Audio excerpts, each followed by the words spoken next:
Welcome to the Pansa Pansa Forum. In the Yoruba language, the word pansa is usually injected into poetry to express an uncomfortable, uncensored, and inconvenient truth. The Pansa Pansa Forum is candid conversations about the life of African immigrants in America as it relates to their adaptation to their new home. While some may find it easy to integrate and can balance between retaining the original African culture while accepting the culture of their new home, many continue to struggle to find a balance between both worlds. Hello and welcome to Pansa Pansa Live. This is a podcast where we discuss the lives of African immigrants and their assimilation into Western society as they raise younger generations in a country that is quite different from their own. We also explore the experiences of children of immigrants as they balance the African and Western cultures. We present to you this informative, interesting, and expansive dialogue about the intricate experiences of African immigrants in America. Welcome to another episode of Pansa Pansa podcast. I'm your host, Kemi Seriki, and today I'm not only honored, but privileged to have a special guest all the way from Britain, Madam Alimatu Dimonekene MBE, an award-winning women girls' rights advocate. Madam Dimonekene is a high-profile British and Sierra Leonean award-winning human rights activist, child protection and safeguarding expert, keynote speaker, FGM consultant. For those who, we're going to introduce FGM, meaning female genital mutilation. She's a philanthropist and a mentor. She's a member of Equality Now and uphold Public Voices Fellow on advancing the rights of women and girls, and a member of African Achievers Award honoree. So welcome to Pansa Pansa Live Podcast, Madam Alimatu Dimonekene MBE. It's such a pleasure to have you on this platform, and I want to thank you for setting time aside to be a guest on this mission to educate the member of our community in America and globally on this important issue about female genital mutilation and the noble work that you are doing to eradicate FGM, not only in Sierra Leone, but globally. I'm excited about the wealth of information you're about to share today to our audience. And for those who are joining us today, I want to thank you for taking time out to join us on your busy schedule on this forum. So just to introduce to you what Pansa Pansa is all about. Pansa Pansa is a Yoruba word meaning uncomfortable dialogue. As an immigrant and also a parent raising children in America about some of the challenges we African immigrants face in the diaspora. And I've started this conversation since 2017. It first started during the community conversation where I gather many of our youth from different parts of Africa. I am from Nigeria, and I gather children from different parts of Africa to come in and talk about their challenges as they try to balance between the two cultures of being a Black person in America as well as coming from ancestry heritage from Africa, specifically from African immigrant home. So I want to thank you, like I said, for everybody for coming here. And please make sure you subscribe to Pansa Pansa podcast. It's on everywhere you listen to podcasts. So now I give to Miss Dimonekene to start this conversation. So as I always ask my guests, can you fully introduce yourself? Talk a little bit about your background to our audience as to where you were born, where you spend most of your childhood and adult life. Thank you so much, Kemi. Is it Seriki or Sariki? Yeah, Seriki. Yeah. Thank you so much for that. It's, as always, I'm always excited, delighted to join colleagues, people who are like-minded, activists, advocates, not just from the United States or Nigeria, but mostly across the world. This is a time that we all can come together and talk about the important issues. And like you said, the uncomfortable conversations. I think this is the time to be having it. So you're right. My name is Alimatu Dimonekene, and I was born in Sierra Leone.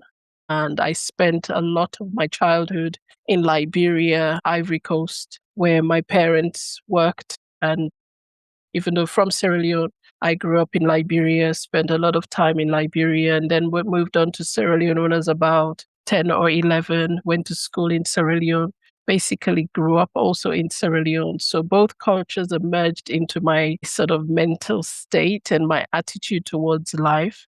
And then my previous husband was from the Congo, from the Democratic Republic of Congo, another country I spent a lot of time in. So speaking Lingala, Botenabiso, Boni Sava, speaking French, and learning the importance of community and what community means, particularly for women, Black women, and women from Africa. And I am a student of sociology. I want to think I'm a sociologist, but I also study international development and third world studies, which meant I spent a lot of my time as a student traveling Africa, learning about cultures, traditions, attitudes, behavior, what society wants, what sort of things that divide us as people, and understanding the importance of that. But also, I grew up in London because I came here when I was a teenager, and I grew up here, went to college, went to university, again, spending a lot of my time in what we call challenging communities, deprived neighborhoods, where, the social divide in terms of, as a diaspora, in terms of the sort of social movements of people, unemployment was rife.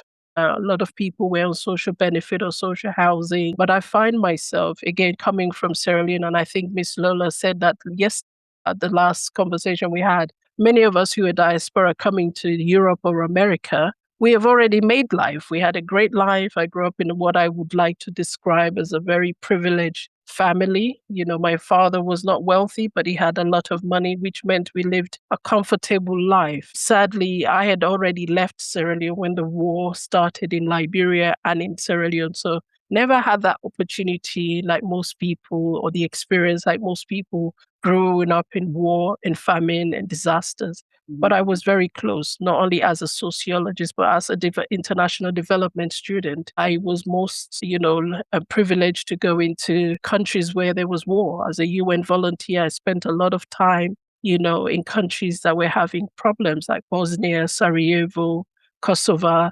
These countries around the world have seen a lot of issues. I also, as a student, spent 6 months in Tunisia, in Algeria, in Egypt, again, understanding what was going on in the Arab countries.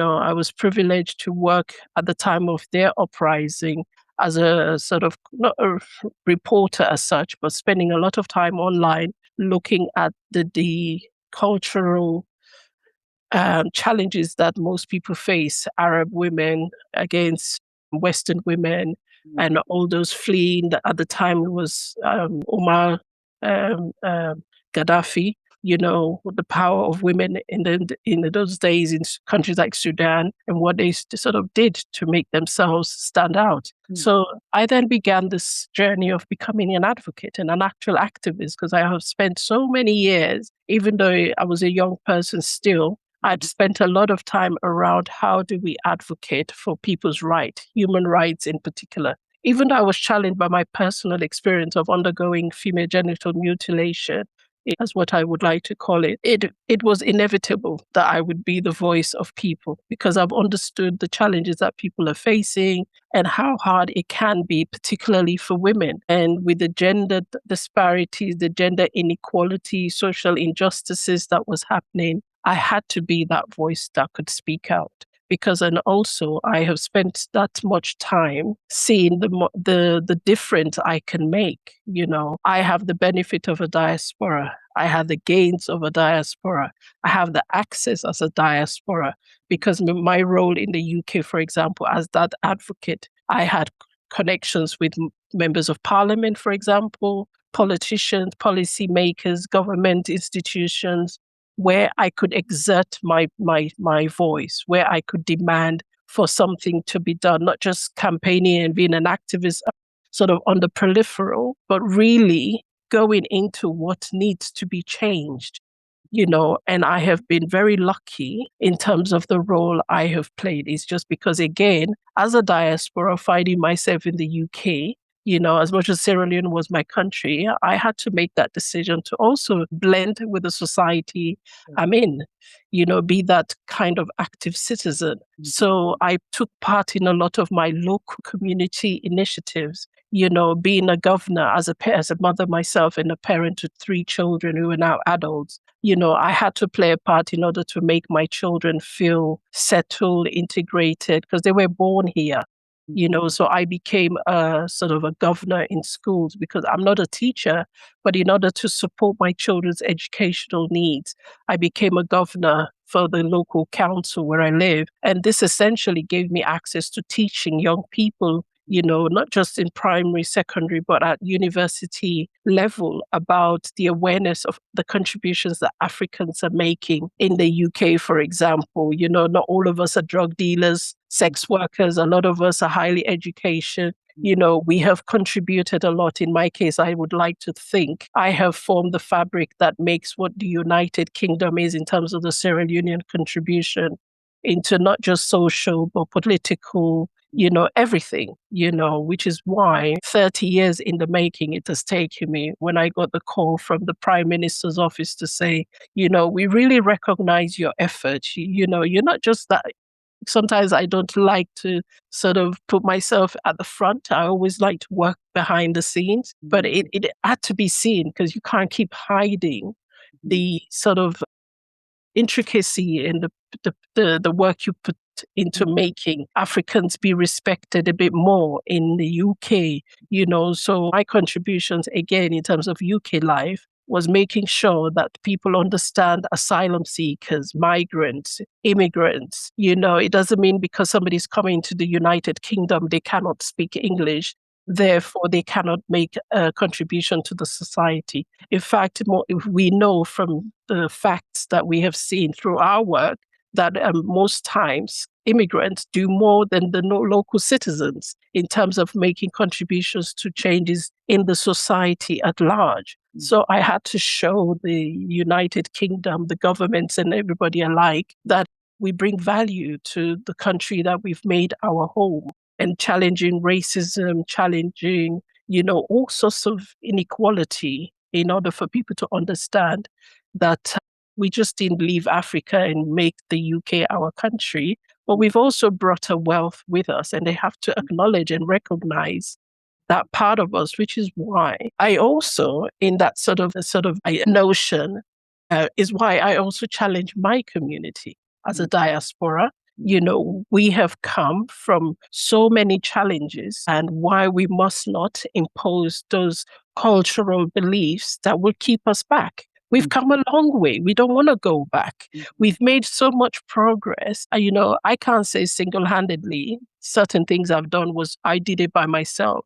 Of course, I work with other people, but I also want to think I've led the way in so many areas of public life that I can safely say, these are the good kind of characteristics we would hope is recognized by people to know that women can also do something. Yes. Yes. Yeah. And that's so important, everything that you just said, because we need people like you to be the forefront for so many African immigrants in the diaspora. Because we cannot continue to sit back thinking that, is only live on an individualistic basis. Because we have to look at the collective effort of the community. What is actually going on? What are the issues that we are facing as we're in the diaspora? And you actually tag on so many aspects of what African immigrants are struggling with, not only in Britain, because it's only a small place. Even in America, some of the stuff that you just mentioned, many of those topics that you mentioned, is also part of the issue we face here. That's right. In America. But it is so limited number of people who wants to talk about problems, because everybody tends to hide things under the rug. But we have to understand that we have to talk about issues. Yes. And that's the purpose of me for what I started with this Pansa Pansa. Which is such an incredible thing for us to do. And again, I think we had a brief conversation yesterday. And for me, this is where the aspect of the sociologist kicks in. There are certain constructs that our communities, in my case, obviously African community, we often find ourselves. And, we are surrounded by challenges. You're coming into a strange country. The language spoken is not something you're familiar with. Even the location, even the way things are done. So in terms of the construct and the understanding for many people, the perspective that they have or that their own aspirations sometimes even that they have almost are put to the side, right? They cannot figure out where they found themselves because, again, they're trying to navigate a system that can be unseen sometimes. You're having to learn a new language. You're having to learn new systems of operations, how things are done, how you even say hello, what side of the road you will cross when you're walking, where do you put your rubbish, basic things that we, i.e. those of us that have grown in the West, would be accustomed to. Some people will come, would not see that because, again, there is a huge difference in society around the world in how we all live, So in your own words and in your own terms and comfortability, can you talk about your journey and your experience with FGM, female genital mutilation? Yes. So my journey of FGM, I'm a firstborn, and in Sierra Leonean traditions and cultures and beliefs, the first child, be it a boy or a girl, comes with a heavy responsibility in how they see themselves in life. And my grandmother, my father's mother, was this woman of great faith. She was a Muslim. She was stoic. She was very quiet. She said few words, and she has come from a lot of pain. She was married at a very young age, and she had 12 children. Her mother died when she was born. Her father left her and her sister in the hands of relatives to look after. She was misused. She was almost like a maid. And she married a man who had a bit of money. She came into wealth, let's just call it like that. And she gave birth to my father, which meant my father had a great life. So when you have a child that is born, especially a girl child, in that very community, it means there's a lot of responsibility in terms of what she will become. I carry a title name called Ya. Ya, and then my traditional Sierra Leonean name, it's only in Sierra Leone you'd find somebody called Yangbishi. Okay. So for me, that comes with that kind of added superiority, right? Like super person. So whatever you do, it means people will value, will respect, will look up to you.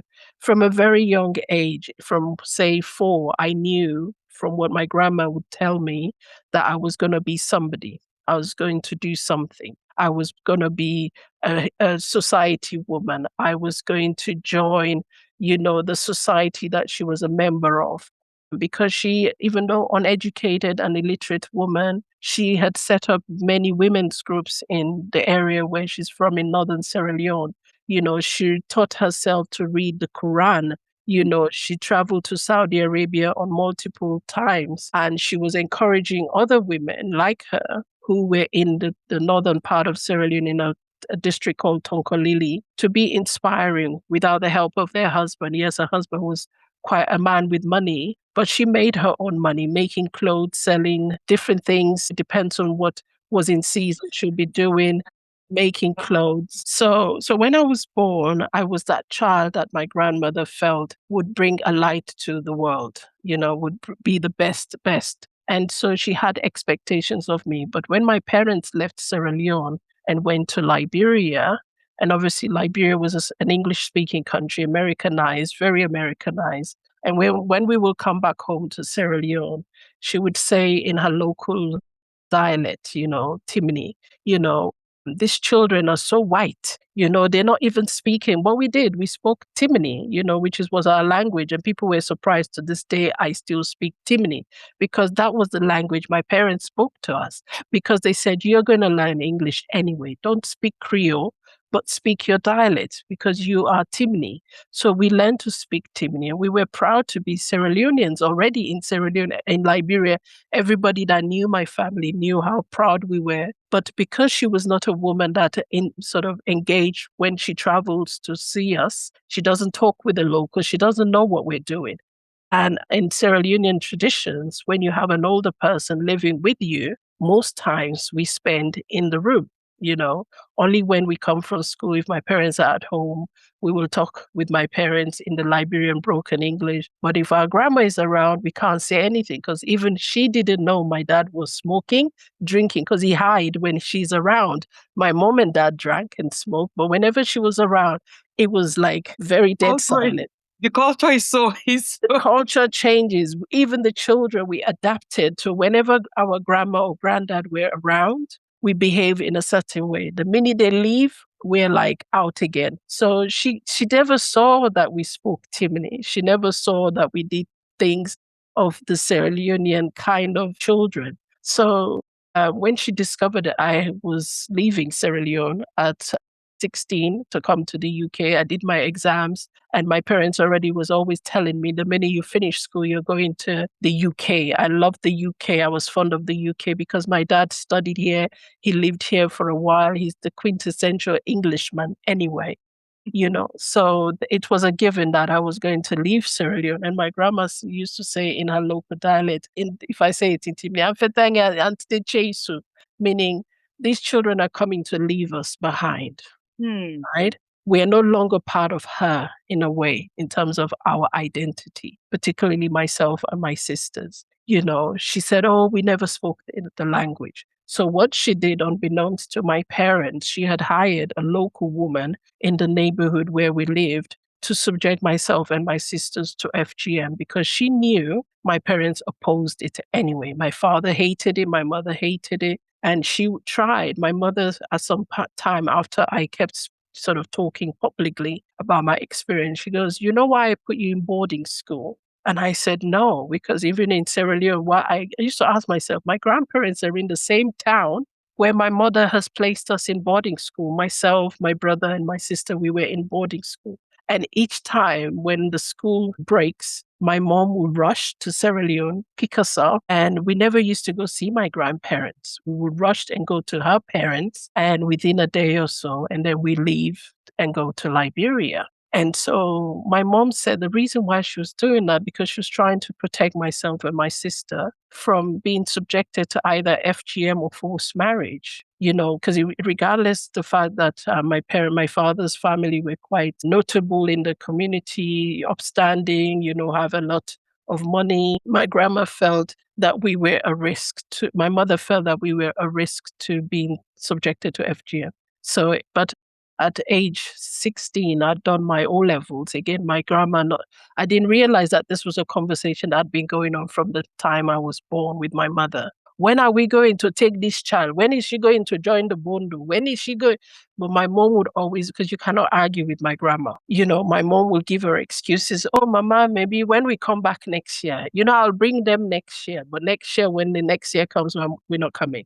We're not coming. And when we do come, it will always be where we're sneaking in and out. But unfortunately, when my grandma discovered that we were leaving to come to the UK, she goes, I'm going to lose everything, And then obviously for her, it wasn't done out of malice or hate because she knew the kind of person she was. And she wanted the same for me so that people would not look, because already we have lost, according to her, we were not really Sierra Leonean. We had grown up in Liberia. And therefore, people would not even know that we're Sierra Leonean. But we came to Sierra Leone. I went to boarding school in Sierra Leone. It wasn't in Liberia. We spent more time, in fact, in Sierra Leone than we did in Liberia, because in Liberia it was just vacations, holiday, and then we're back. So I don't know where she had this idea that we have lost every identity that we have. So when she hired this woman, I was subjected, and it was the brutal kind of FGM for me, because I had grown up in a home where there was so much love for my mom and dad. Physical violence was not something we were familiar with. Smacking, beating child, shouting. My parents if ever we did anything, if my mother wants to discipline us, it's about sitting down, because my mother was a teacher of, a primary school teacher. And it was about sitting down and talking to children. In fact, when my parents wanted us to feel so bad, they would always ask us, what is right? And we'll say, oh, this is right. What is wrong? And we will say that. And then they will give us the scenario that we're in. So, you broke the glass or you stole the chicken, that's wrong, give us an opportunity to evaluate what is right and wrong. So for me, that was a strange kind of experience. I find myself, the environment was shocking for me because it was also something in the night, dark night. You don't know these people. You feel people touch. And I was a very shy teenager, for that matter. I was a bright kid at school. I did so well in school. Everybody knew me as this wisecracker. And so for me, I was very shy. I'd always cover up. I wear baggy clothes. I didn't want people to see. I was already sort of blossoming. I didn't want people seeing me. Most people in Sierra Leone wash outside. I would deliberately force myself to shower indoors. I didn't like to go out or do stuff. My friend, I was more, for me, I was a bookworm. I love anything to do with school. I was in school. I would spend more time in school than I would with my friend. So I could not understand, because the narrative in Sierra Leone is that when you go to FGM, it means you are planning to get married and you have to be, observant of your position as a wife. You have to be subjective. You have to be, all kinds of things. And I did not picture myself. I actually did not picture. And the unfortunate circumstances for me, from the woman who cut me, they knew my parents were these parents that refused to have us circumcised. Because at the age I was circumcised, I was old age. Because in Sierra Leone, you're cut and you're cut more than once, which is what people don't realize in Sierra Leone. So for me, I was cut at a much later age, and they were angry because of that. They were saying, how dared my parents or my family, they've offered their children. Why did my parents not offer me? And, so they were angry. The women that cut me were very angry. And I remember one day when my grandma, my mom, and my family had gone. They left us in the hands of, because you have to leave your children, unfortunately. Because I was grabbed, literally. Most kids know they're going to cut them. I had no idea. We went to visit my grandma and we never left for another 3 weeks.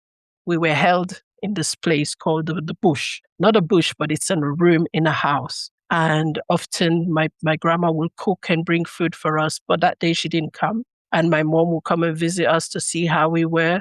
My mom was not around. And I think these two women, the woman who cut me and her assistant, they knew this. And so the night before, they would beat me to a point of, because again, we were children that were never smacked. Literally, we were never smacked. Even to hit me on my hand, never ever. So to be hit with a cane, I could not understand, what did I do wrong? What is this? Is this a punishment? And to this day, I've not shared it with many people. And then these two women, after they've cut me now, my real pain, literally pain, I was subjected to what I will call rape. They fingered me, these two women. Yes, I know I was a virgin because I've never had sex or anything like that.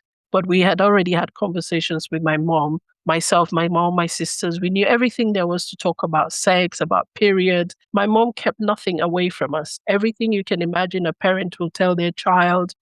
She wanted us to be free. She wanted us to feel relaxed about life and not be stressed, like we knew our other children were. It was, for my parents, it was give the children that freedom to grow. And they would be, better citizens of their community, show them how to be kind, respectful. That's what we were. So the next day, when I woke up, I just could not understand. I'm looking at these women. Here they've done such horrible things. And when my mom and my grandma came that day, they were all nice.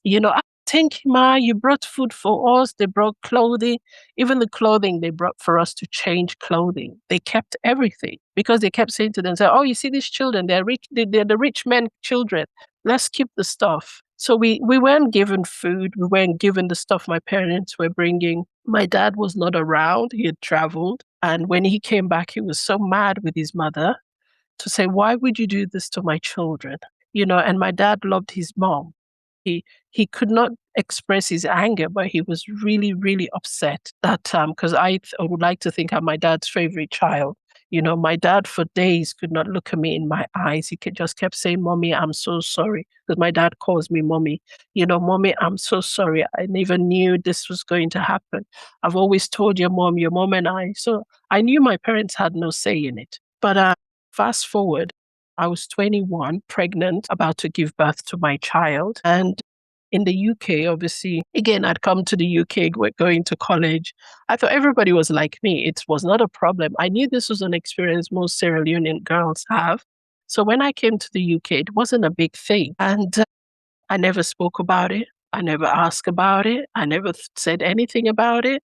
But it sort of bothered me because that experience was one I never expected would happen to someone like me. If somebody would said I would have gone through that experience, I would say you're lying. So, but I carried on with life. And I think for that reason, because of my fear of the world and intimacy, because again, I had flashbacks for years of these two women and their hands in my private area. And I could not understand to this day. I could not understand why these women will do such a thing to me. What have I done to them? And what kind of women are these? Why would you do that? And I kept saying to myself, is this really what they said the Bondo Bush is about? Because everything Sierra Leoneans, women and girls are told about what you do in the Bondo Bush, for me, that's not what I knew already how to cook. I knew how to clean. I knew how to do everything you can imagine because my parents taught me. They gave me the values of what I would call every person's value, the natural interactions that someone has. So at 21, I was pregnant and I was living in North London at the time. I went to this amazing, amazing hospital at antenatal classes, talking about and preparing for when the baby was coming. And I met this incredible midwife. She was from Nigeria. Her name was Comfort. As you can imagine, her by name, by nature, Comfort. And she was she was very comforting. And we kept talking. And at the time I was with my ex-husband, we went together. We were excited about the birth of our baby. And she kept asking me these questions. Are you eating well? Are you sleeping well? And I'm like, yeah, sure, I'm sleeping. I'm eating well. So at the time of my antenatal, I kept saying to her, I was scared. And she goes, scared about what? I said, I'm scared to give birth. She goes, well, you get pregnant. Naturally, you give birth. Why? It's nothing to be. I said, no, you don't understand. I'm scared. I almost had like a panic attack. And she was shocked at my reaction. Why would this young woman be reacting in such a way? What is the fear that she has about giving birth? So she then said, you know what? She took me to a side room because, again, she didn't want to speak to me in front of my ex-husband. So we went to the side room. And she said, what is going on with you? And literally, I was even whispering in her ear because when you go through the Bondo society, you are told at no time can you tell anybody about your experience. If you do, you're bewitched. You have an omen, for speaking out and telling somebody what has happened. You have to keep it a secret. Here was a child I was told never to keep secret. My mom and dad always used to tell me, even if it's the worst thing that you've done, tell us, because if you keep your secret, it's going to eat you inside. And I had this fear of lying. If you lie, it means something bad is going to happen. So here I was being told to do something that I didn't like to do. I didn't want to do, because telling lies meant I'm going to die inside. So this was playing in my sort of mental well-being. And this was what was leading to my panic attacks. And I kept saying to Comfort, if I tell you I'm going to see the devil, if I tell you something bad is going to happen, maybe my baby's going to die, I'm going to die. So I was literally in sort of a meltdown. And she kept saying, okay, well, what we'll do, we're not going to talk about today, but I'll call you again some other time. When you come back, we'll talk. So, but she'd always check on me. She would phone. She'd say, how are you today? What is going on? And eventually I just said, you know what? I think I can tell this woman and I think she will keep the secret. She's not going to tell anybody. So I said, I am from Sierra Leone. She goes, I know. And she said, I said, something happened to me many years ago and I'm scared to talk about it. I think if I tell you, I'm going to die. And she goes, well, you're not going to die. I will not let you die, literally. And I told her, I said, we have a practice called Bondo, and to become a member of the Bondo Society, you need to be initiated. And that initiation requires for your genitals to be cut. And she goes, you have been cut? And I said, yes. And she goes, well, given that I'm a midwife, I can even arrange for you to have an examination to see how the impact of your cut. Maybe sometimes people think they've been cut when they've not been cut, especially women who've gone through traumatic sexual abuse would think there had been penetration, but sometimes it's not. It's just you've worked your body into a state of panic. So I made an appointment and I saw another midwife who examined and said, yes, indeed, you have been cut. And also this cut, the way the scarring had healed would mean stretching during delivery is going to be problematic for me. But what they will do, luckily for me, I'd had about, say, 8 weeks ago before I gave birth. And they said that there were creams that my general practitioner, the GP, the doctor will give me, that every morning, sort of when I have my shower, my bath, I could massage the area to relax the muscles in the area. Sometimes they could do an operation to just open it a little bit so that when you dilate to give birth, because again, not realizing that was not FGM. What it was in my fight, because again, the way FGM is done, obviously you're kicking, your legs are in the air. And the way I was cut, the knife had gone through my skin, right? Between my opening, my urethra and the line between the front and the back. But I thought that was FGM. I thought this is part of FGM. FGM is just a cutting of the clitoral hood or the labia, but they don't go to that extent. But in my case, because of the brutality I was subjected to, or I would also say because I had a cut and the way these women assaulted me was perhaps another way they cut me again. I don't know. Luckily for me, I didn't suffer from something called fistula, because it's something like that can lead to fistula. Yeah, I was very lucky. So when the woman said, she goes, there's a serious scar, because obviously the cut has healed, but the way the scar was, it meant my vagina would not open for when the baby's head is pushing through. So what they could do was, during delivery, I would have something they call here episiotomy.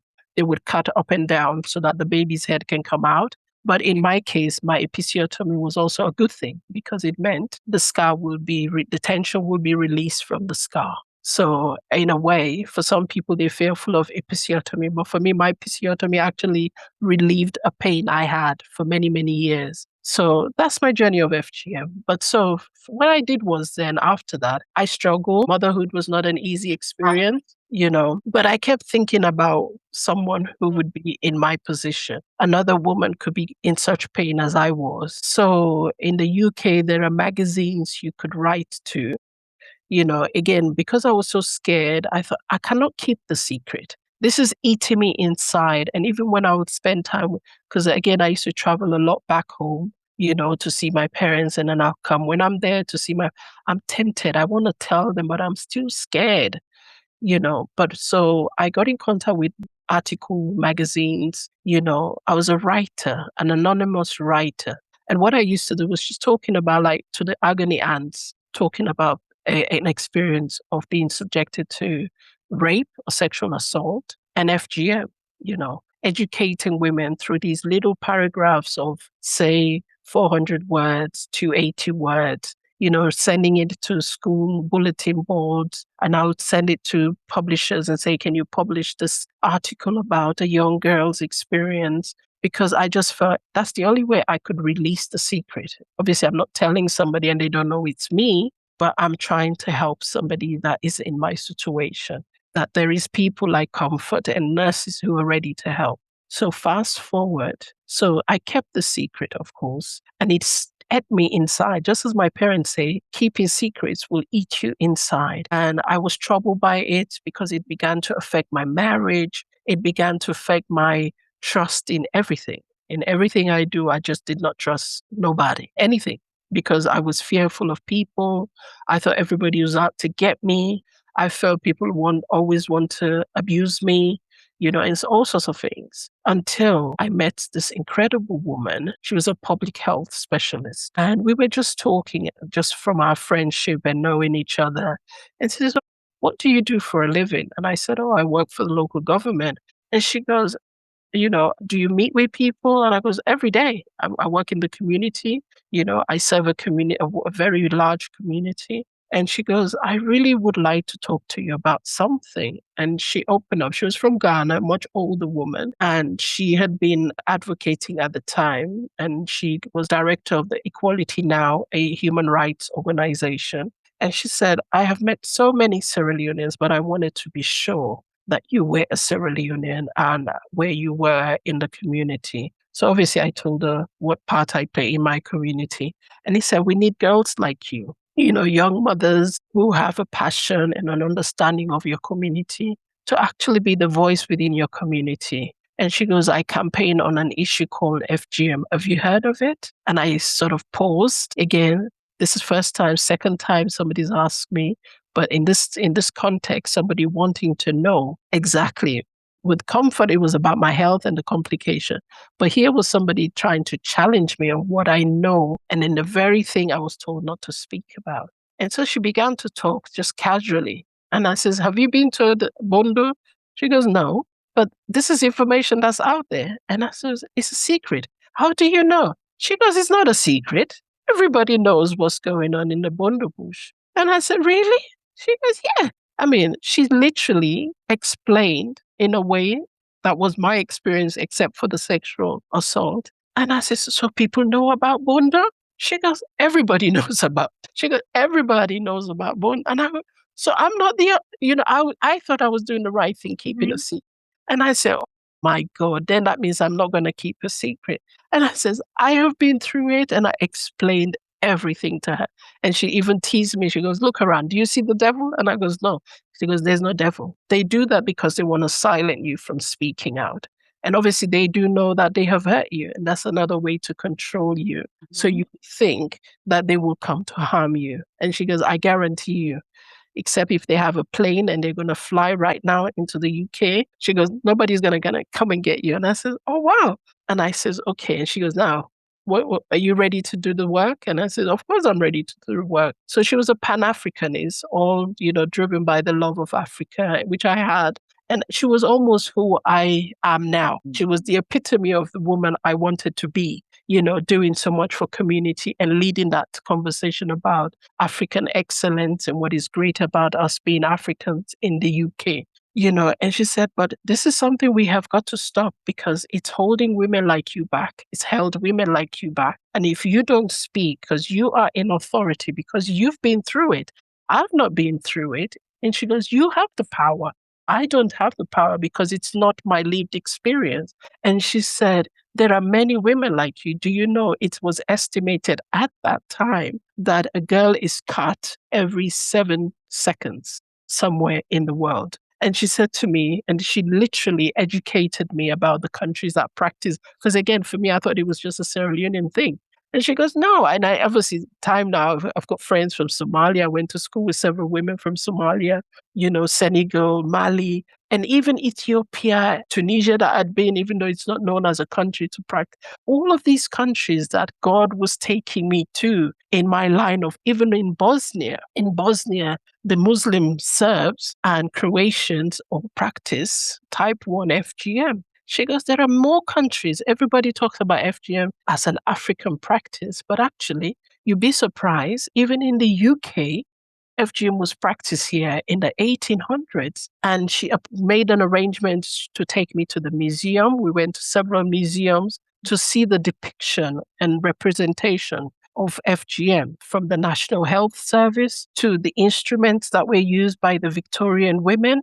Because again, in the English white society, FGM was used to stop women masturbating or to stop women having that kind of excitement. Because again, just like with FGM in Africa, it was something used to control women. Because the view at the time, if you look at a gynecologist known as Dr. Sims in the United States, and then you have Isaac Baker Brown, the gynecologist here in the UK, their views was the body of Black women does not feel pain. And in fact, to this day, you find this belief and this notion in many of health institutions around the world. There is that view, which is why you see in the United States and in the UK, Black women are more likely to have complications, having babies or have health complications. We're more likely to be obese. We're more likely to have heart disease, high cholesterol, and all of these health disadvantages. And the view was that we don't suffer from these complications. The view was that the strong woman, the narrative, strong woman, derived from these beliefs going back in the Victorian times. So doctors...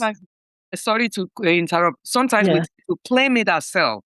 We tend to, and that's why I always say, I'm not that Black strong woman. No, sorry. It's a narrative that was depicted by colonialism and slavery. Because again, the Black woman, in terms of slavery, if we take a little bit in how FGM creep into our society, FGM pre-exists Islam, it pre-exists Christianity. It was a way to really control, when I say control, women's sexuality. It's the oldest form of oppression as we know it to be. There were references even made, as much as there was not clear reference in the Bible. I think when we look at the story of Esther, for example, being kept away from her family, she was being subjected to FGM. We know because in the area in the Bible or in the region where Esther is from, that community to this day practice FGM. And then if we look in the Quran, we know there was a reference made by the Prophet Muhammad, peace be upon his name himself, because he had been to Medina in Mecca and he was asking of a woman who was well known to carry out circumcision. And he said to because he was asking, where is she? Because again, in doubt, like, where has she gone now? What could she be doing in that sort of way? She goes, where is she? And they said, oh, she's out cutting girls. And he said, oh my God, this woman is still cutting girls? Literally, in my understanding, verbatim now, and he said, if you're going to cut, leave some, because again, in terms of pleasure, leave some pleasure for their husband. Don't remove everything. So then in the 1800s, the likes of Isaac Baker Brown, who was a renowned gynecologist in the United Kingdom, a founder of one of the most renowned hospitals that is famous for sexual and reproductive health in the UK. His view was that because, again, in the 1800s, there was a revolution around sexuality and the women, in fact, because prior to that, a woman could not initiate sex. Sex was a man's role to initiate. If a woman initiates sex, it means she's claiming some kind of power. The seductress in the 1800s was where the phrases of seduction, the French had this word ménage à trois, sharing a bed with more than one person. The notion of freedom around sexuality came about. So Isaac Baker Brown, for the better description I could give, he was worried for men because women now were beginning to say, so I can self-pleasure myself. I can actually masturbate as like men. And so he said, to cure masturbation, to stop women playing, because women need men, was his view. Women need men. Women cannot have sex with themselves. They need a man to have sex with them. And he began cutting women. That at one point he was known as the doctor that cuts the clitorises of women. And to a point where the medical fraternity, the medical community in the UK banned him. He was banned from practicing his belief, and they thought he was the worst of the worst because, again, he was going against the most principle of principles, which is do no harm. Why were you doing this? Now, this was a man at that time we could call somebody who was paranoid about women's bodies. And so he was using the best way he knew how to control women by cutting and harming them. Yes. And thank you so much for giving all this background to actually show that FGM is not only being practiced in Africa. No, because it's not. Everybody tends to put it on Africa. Anything negative is from Africa. Well, which is why we're campaigning for Africans, not because if you go back into slavery, for example, and using Dr. Sims here, Dr. Sims was a doctor who, again, in America, in Atlanta or Georgia, somewhere thereabout, his view was that the Black woman's body does not feel pain. So for him to practice his medicine, he would use the bodies of Black women. He will cut them without anesthetic. He will do all sorts of things to their body. And then you look again, round about the Victorian time, there was a famous woman called Sarah Batman, or the Hottentot Venus. This was a Black Khoi woman. She comes from the same community or ethnic group as Nelson Mandela. She spoke Khoi. She was a woman, as we can see, most African you see now, black hair, short, round face, very short neck, but with rows and rows of lovely, what we call in Sierra Leone, cut neck. She had a really lovely bust, and her shape, her middle waist was tiny, and she had big bottom, and her legs were really tiny. So that the view was, at the time during the Victoria, they had never seen a woman look shaped like that. That they thought she looked like one of the weirdest thing they have ever seen. That she was put in a zoo with animals.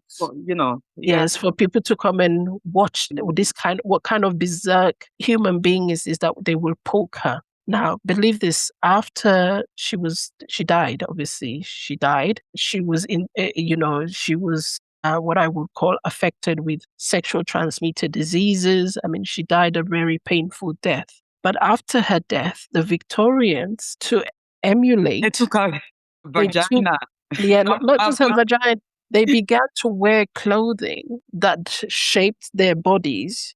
Like we call it coupe now. In America, they will call it coupe. Like even in America, in Mississippi, Alabama, Georgia, in the South, women will dress with the coupe, so they have a bomb that looks like her. So we as Africans, and so during slavery now, for the white slave owners to show that they were owners of the bodies, because again, they were not just buying labor, but when you are bought as a slave, it means your slave owner owns your entire being, i.e. from your hair to your toe. And what they will do, if they've put the men to work, in order to get the men working harder, they know when we are angry, we tend to be more aggressive in our actions or reactions. And so slave owners would invite, obviously, if they say you've refused to work, you refuse to push the cart, you refuse to do the labor. In order to punish you, the man, it will be your wife or your daughter that the slave owner will bring in front of your face and will mutilate them right in front of your face, just to show that they own your body and they own the body of your children. Because it was not just, they would buy the father, they maybe buy a mother, but anything else is owned by the slave owner. Then you think of the slave trade in Africa, the Arabs coming to Africa and buying slaves. They also, in order to mark women who were theirs, were subjected to FGM. We know some people think FGM originated in Egypt based on type 3 FGM, which is infibulation. Infibulate just means the skin is brought together, sealed, which is another term that is used to describe that kind of FGM, but it's to lock. So the pharaohs had this great fear that if they don't seal their wives, the Hebrew man would have an intercourse with her. So to seal them from having intercourse means they will not bear Hebrew children. So the Egyptian took that decision to infibulate the women, because when the pharaoh used to die, they will put the children, the entire household, his entire household, his wives, his concubines, his slaves, everything he owned is locked in a tomb. The body will be in one end, but it means the life of that entire household has ended, right? Yes. So there are these little parts of history tell us how FGM has played a significant role in the lives of women. So it's not so when you say, and it's an African culture that makes us women, no. The depiction of FGM was actually to remove every ounce of human being. It's not even dehumanize, it's beyond dehumanization. It has nothing to do with Africa, because if it were, it would be only in Africa, but it's in the Middle East, it's in Asia, it's in America, it's in Canada, amongst the Colombian, Ecuadorian, they also practice type 2 FGM, which is excision. In most African countries, type 1, so there are 4 types of FGM. And FGM simply means a procedure that is done to the female genitalia for no medical reasons. And it is usually to alter, to remove, to cut, or to take away. And often pain or violence is used to do so. So Yes. that is FGM. And the 4 types, which we have like in Sierra Leone, where I'm from, even in death, you can be cut. Even in death, this is the fear that we have of the genitalia of women. Because again, we believe in the afterlife. We believe after life, you will be somebody. And so they don't want you to, because again, the genitalia is seen as filth. It's seen as something unclean. And we're talking about women's sexual health now. And we know many more women from the Black and ethnic minority have cancer of the urethra. We have cervical cancer. We have fistula. We have lots and lots of issues that requires understanding of what needs to be done. To be done. And I'm glad that a lot of these things is coming out now and we are addressing it. And we have to look at how the taboo created the beliefs and the taboo that is being told, that is passed down from generation to generation to try to control what has to be said about some things. You know, so and even though your grandmother initiated the courts against your parents' will, can you briefly share insight into how cultural expectation obstruct parents' inability to protect against, the wish of your grandmother? Yes, of course. I mean, my grandmother was this woman. She had a fear of the white identity. Because for my grandmother, whiteness or European, because of their experience at the time in Sierra Leone with colonization, her own father went to the First World War. He served as a barrowman, meaning helping soldiers to carry weapons and carry building materials when they were building the Panama connection between South and North America. My grandmother's father went to the First War to help do that. And when he came back, we now know that is what is called shell shock because my partner is a veteran, he's a military man. And we know people who had shell shock, even in the UK, used to be killed because shell shock means, you have a mental illness. Shell shock today is post-traumatic stress disorder. Okay, so if I just use my grandma's history now and her story. So having a father with a severe mental illness and a wound that was never healed. Her father died with a shrapnel in his leg. So he was somebody who was disabled and could not look after his children. He only had 2 daughters and he was not able to look after them, which was why at 9 years old, she was forced to marry. And when she got married, she was more or less like a slave to the husband. She did everything for the family of the husband. She cooked, she cleaned, she looked after the house, she took care of the farm. She did a lot of things. So in a way, so if I'm using her in her head, my father went to white people's place. He came back a different person. She was born, her mother died. In fact, when she was born, her father was not around. Her mother died. When her father came back, he met a child that he didn't leave, and he was only away for a short period, apparently. But in those days, it takes so long for you to come back home. So he would have had shell shock from the minute he landed in war. And so would have been either done a few days' work and then shipped back to Sierra Leone, So then she had this experience of marriage. In fact, it's known in my family to help relieve the pressure of sex with her husband. She had to marry other women to help her husband. But she subsequently had 12 children. And she had this view that obviously the way we were raised, the way we were behaving, it was her worst nightmare. These children are becoming too white for my liking. They don't speak my language. They don't eat my food. We did. We were just so scared because she was this controlling woman. Whenever she was around, she had so much power in her presence at home, And so she had the fear of white people. So when she discovered I was leaving Sierra Leone and coming to the UK, she was like, she's never going to be Sierra Leonean. She's going to become a white woman. And the view is that white women are promiscuous. They have multiple sex per day. They had a view of, they don't realize there's no difference between white and black. the same attitudes to sexuality that Black women have. It's the same attitudes white women have. There's no difference. Race is only a construct that people have had in their head.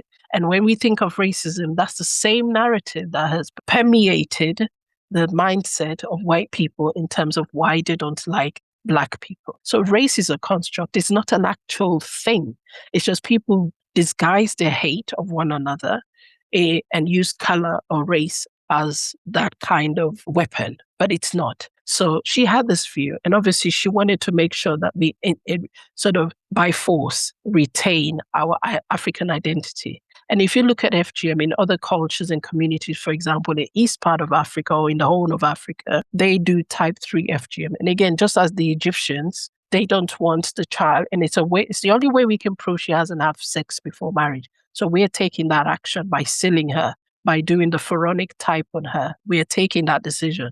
And you go into countries like Mali, the northwest of Africa, in Sierra Leone, it's been enshrined into our identity because, again, people don't realize Sierra Leone, Senegal, Ghana, slaves were taken. And so we had a culture, we had a tradition, we had an identity, we even had a religion. So the depiction of FGM with an African identity, for me, it's blasphemy. It's almost insane for us to attach it to that, because essentially it means we are taking what what was used against the Black man or the Black mind to control our power. And we've inherited that, and we've brought that to the UK or to the West or to Africa.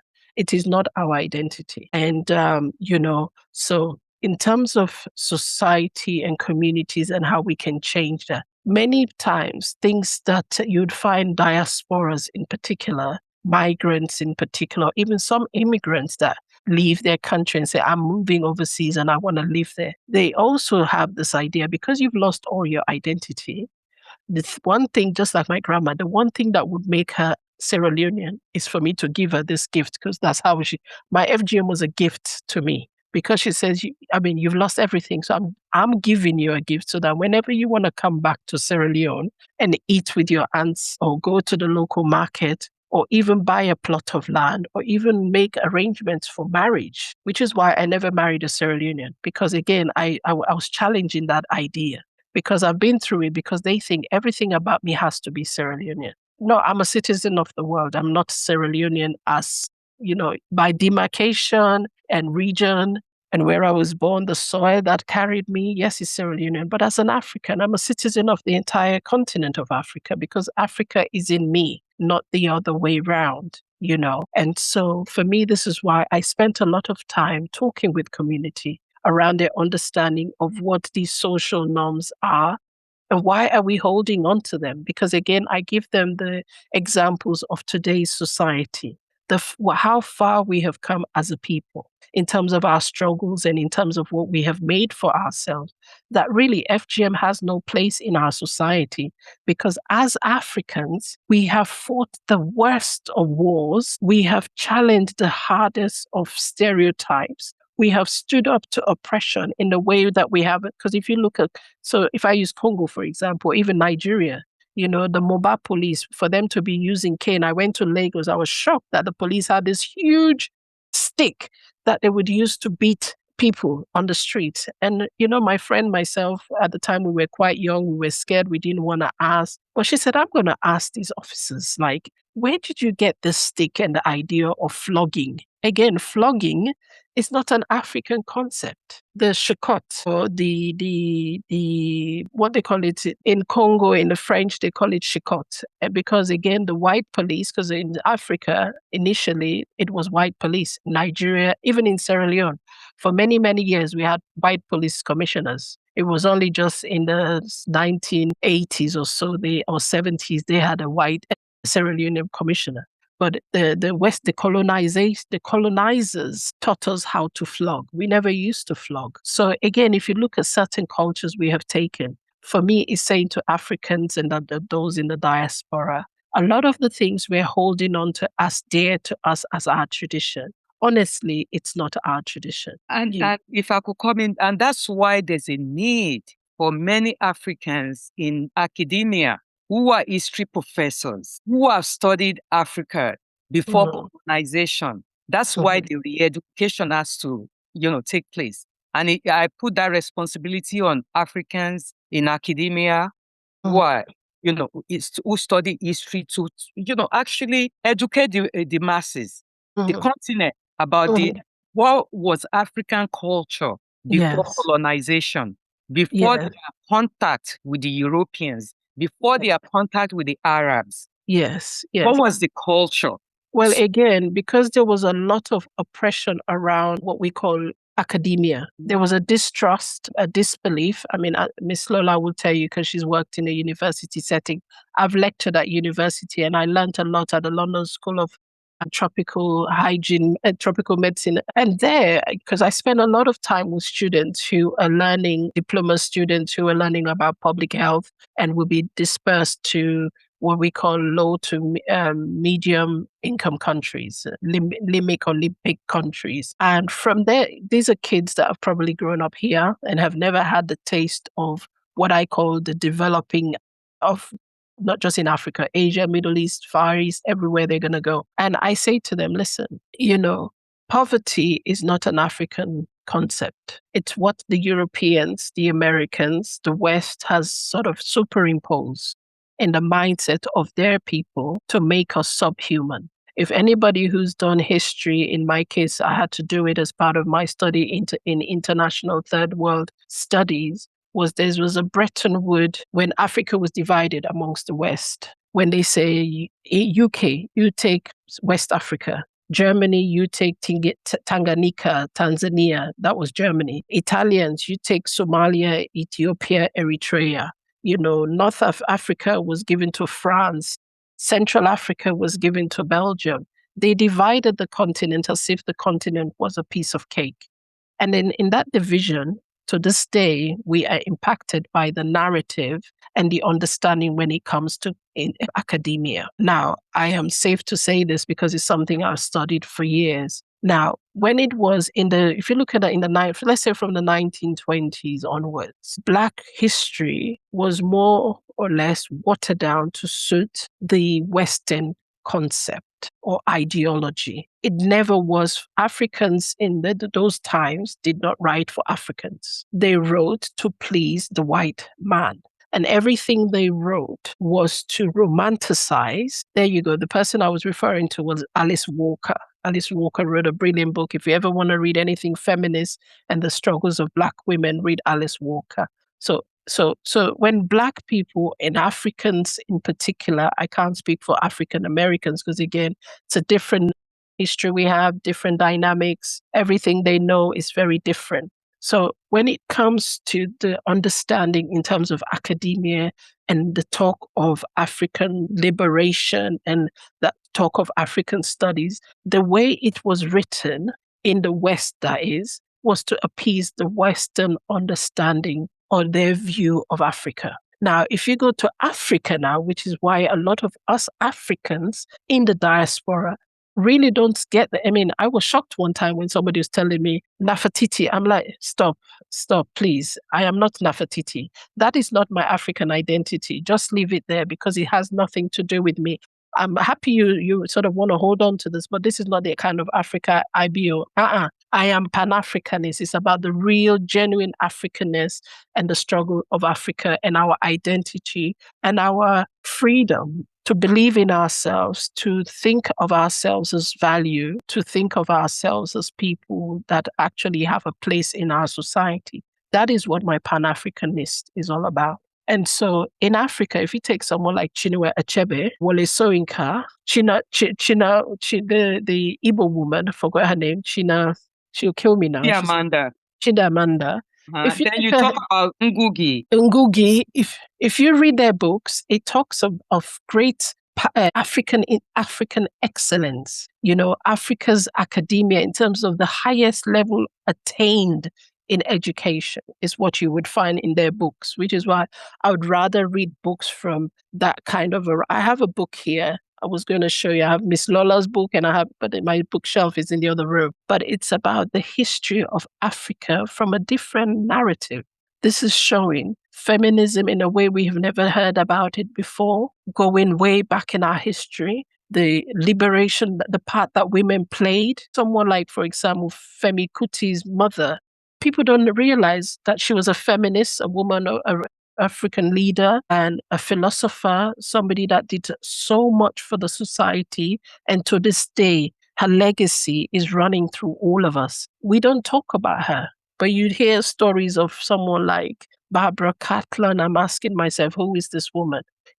So the depiction we ourselves as African have of ourselves, we have to examine it. Where is that belief coming from? Why do you think your daughter is of no value except what's between her legs? We have to really educate the masses of African women, and we have to educate ourselves. Another book I'm going to plug in that I read in 1997 is called The Invention of Women by Oyerunke Oyewumi, making an African sense of gender identity, whereby she wrote about pre-colonial Yoruba women before having contact with the European, where she also argued in her book that gender is socially construct. It's a social construct. And then it's very divisive as well. Yeah.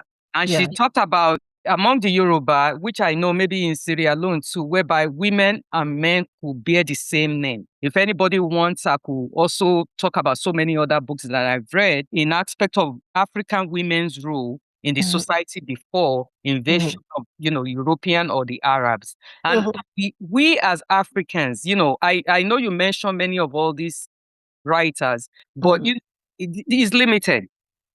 Need more. We need more. Money to be poured into academia, research on Africa. Right. How can we restructure the educational system in Africa in itself, in the whole continent? How can we pour more money on people, on students to go and study history, to do research on history and do many publications of all these things? So it's a lot of all these things that we have to talk about, because we could do what we are doing in the Western world, in Europe, but how do we change the mind of African people on the continent? Yes. Where the work comes in. Of course. So you see, this is what, you're perfectly right, which is why I chose to study sociology, because sociology talks of this times in world history, looking at the period in Europe of enlightenment, the likes of Western ideals and where they originated from, the current Western ideals that we know today, for example, medicine, education, music, their actual culture that they are now, bigging, let's just use that word here, that we're bigging now in West, started, honestly, from foreign people. If you look, for example, Germany, Russia, the people that brought enlightenment, someone like Emile Durkheim, he was a sociologist, a French sociologist. He wasn't born in France. He came from somewhere. Johann Sebastian Bach, the musician we know today of classical music, he was of a Jew heritage. They came from somewhere, is what I'm trying to imply. So the idea of Western enlightenment, where they've acquired this intellectual knowledge that they are imposing in terms of industrialization to where we are now, modern day, we have passed that in Africa. If you look at everything, if you look at the kingdom of, let's just use Nigeria, for example. If you look at the kingdom of Ibadan and the history that comes with that, the Yoruba heritage, you would see how powerful people were. Last June, I went to visit the African Museum, the Smithsonian in Washington, D.C., and they now have a new area of African studies around gender, identity, history, religion, and it gives us a wealth of insight into how things were, from the depiction of ornaments to writings to music to folk stories that were told of bravery. And in fact, in what I saw in terms of a thread that went through all of these, or what was connecting all of this, was that there was a big refusal, or shall I say, they refused to accept anything along the lines of pain, suffering, and harming of women, because women, i.e., were literally seen as the most powerful of being, that you cannot harm the body of a woman, because a woman's body was seen as a temple. The chief, what we call the Ore. Is it Ore in Yoruba? The high priestess, that's it, the high priestess. You look at the Haitian culture, you look at the West African culture, the North African culture, there's always this depiction of how powerful women were in terms of even finance. Women were really good at saving money. Women were good at writing stories. When war came in Africa, it was always the women that would see it first. The story of Wakanda, yes, it's a film depiction, but there's some truth in it in terms of, so for me, it's about us knowing where we're from as Africans and as diasporas. I understand sometimes we are lost in trying to hold on to something. I give you a story, and the person who once told me the story is now the director of the World Health Organization, right? And he told Tedros told me the story once in a conference I attended. And the story was like this. He said when he was growing up as a child, his mom used to cut the chicken in half to cook the chicken in an oven. And he could not understand. Obviously, the chicken comes out, he eats the chicken. And this went on for a long time. He saw his mom doing it. And one day he said, when he grew older, he also was teaching his wife to cook the chicken by cutting the chicken in half. So one day the mother visited him and he saw he was cooking a meal for him and the family. And he cut the chicken in half. And the mom asked him, "Why did you cut the chicken in half?" He said to his mom, "But you cut the chicken in half." The mom says, "I was cutting the chicken in half because we have a small oven. You have no excuse to be cutting your chicken because you have a big oven." Sometimes we do things. Oprah Winfrey says, when we know better, we do better. There are certain things we have done for decades without nobody asking. When I came to England, I give you another story. When I came to England, my first job was working in a primary school, helping prep meals to cook. So I was asked to go and open a tin of tomatoes to help the chef with the cooking. And I went in the kitchen and I grabbed a knife and I hit the tin with my hand and the knife to open the tin. And my boss, the kitchen chef, screamed so loud, like, "Alima, what are you doing?" And I says, "I'm opening the tomato." He said, "Can't you see the tin opener? Why are you using your hand? Health and safety. You're going to cut yourself. You're going to, and not just endanger yourself, but you're going to, if your blood spills in the kitchen, it means we have to throw all the food away. Whether you touch it or not, we have to dispose of everything just because you've bled in the kitchen." So I stood there for a moment and I said, you know what? Even in my home, there was always a tin opener, but I've never used it and I don't know how to use it. I always see this gadget, but I don't know what it's for. But I learned something new. And this is the point I'm trying to make. As people, we learn new things every day. If we are doing a practice that none of us have ever questioned, because there's a fear amongst communities that practice not just FGM, we have breast ironing, we have femicide, or sometimes infanticide, where they're choosing the sex of the child. We have so many harms within our culture, our communities and societies, that if we ask the question, why do we do certain things? Like, for example, again, when I had my first baby in Sierra Leone, when a baby hiccups, you rip a thread of the clothing of the child, you wrap it in your index finger and you put it in the middle of their head. Now I was married to somebody who was not from Sierra Leone, and he watched me because, again, I ripped the thread. Unbeknownst to me, when I was pulling the thread, I was actually entangling the whole entire dress because I wanted to wrap and stop the hiccup. So we took the baby one day to the doctor, and the doctor told me that when babies hiccup, it's actually a good thing for them. It's a natural thing. Whether you put the thread on the head or you don't put the thread, the baby is hiccuping because it's a sign that their ribs are strengthening, because it holds the lungs in the ribs and the rib cage. And so it's strengthening. That's why the baby hiccup. It's not a disease. It's not something that's bad for the baby. Actually, it's a good thing. So don't stop it. So imagine, we've been doing this in Sierra Leone for a very, very long time. And it's we, like you've been saying and explaining, and I really appreciate all these stories that you told regarding holding on to tradition. You don't know where I heard of that story before, whereby the chicken is being cut in half because they didn't have big enough pots to cook the chicken. That's right. So so we need to question why certain things is happening. We cannot hold on to the tradition. This is the way we do it, and we must do it that way. It was done that way because it was a survival technique that input that at that time. But there's so many things now that is at our disposal that we could use. And it's about changing minds. And we also have to hold ourselves responsible. You read, I read a lot, and many of us read, but the idea of reading is not widely spread. Where we continue to educate ourselves, because when we have to also base our knowledge based on what we have been taught in school. When you go to school, you graduated from a university, is to expand your mind in so many interests. Yes. So as an African, what is our interest? Is our interest part of our history to understand ourselves better also? So we have to continue to push for that.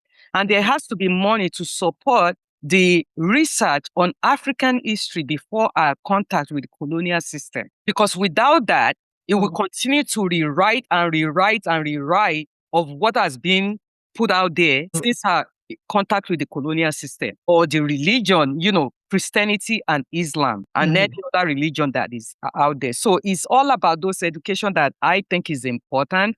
And you touch so many things on so many of all these things. And we have to continue to talk about it. So I want to bring you back to, I know February 6th is when they commemorate the International Say Zero to Tolerance for FGM.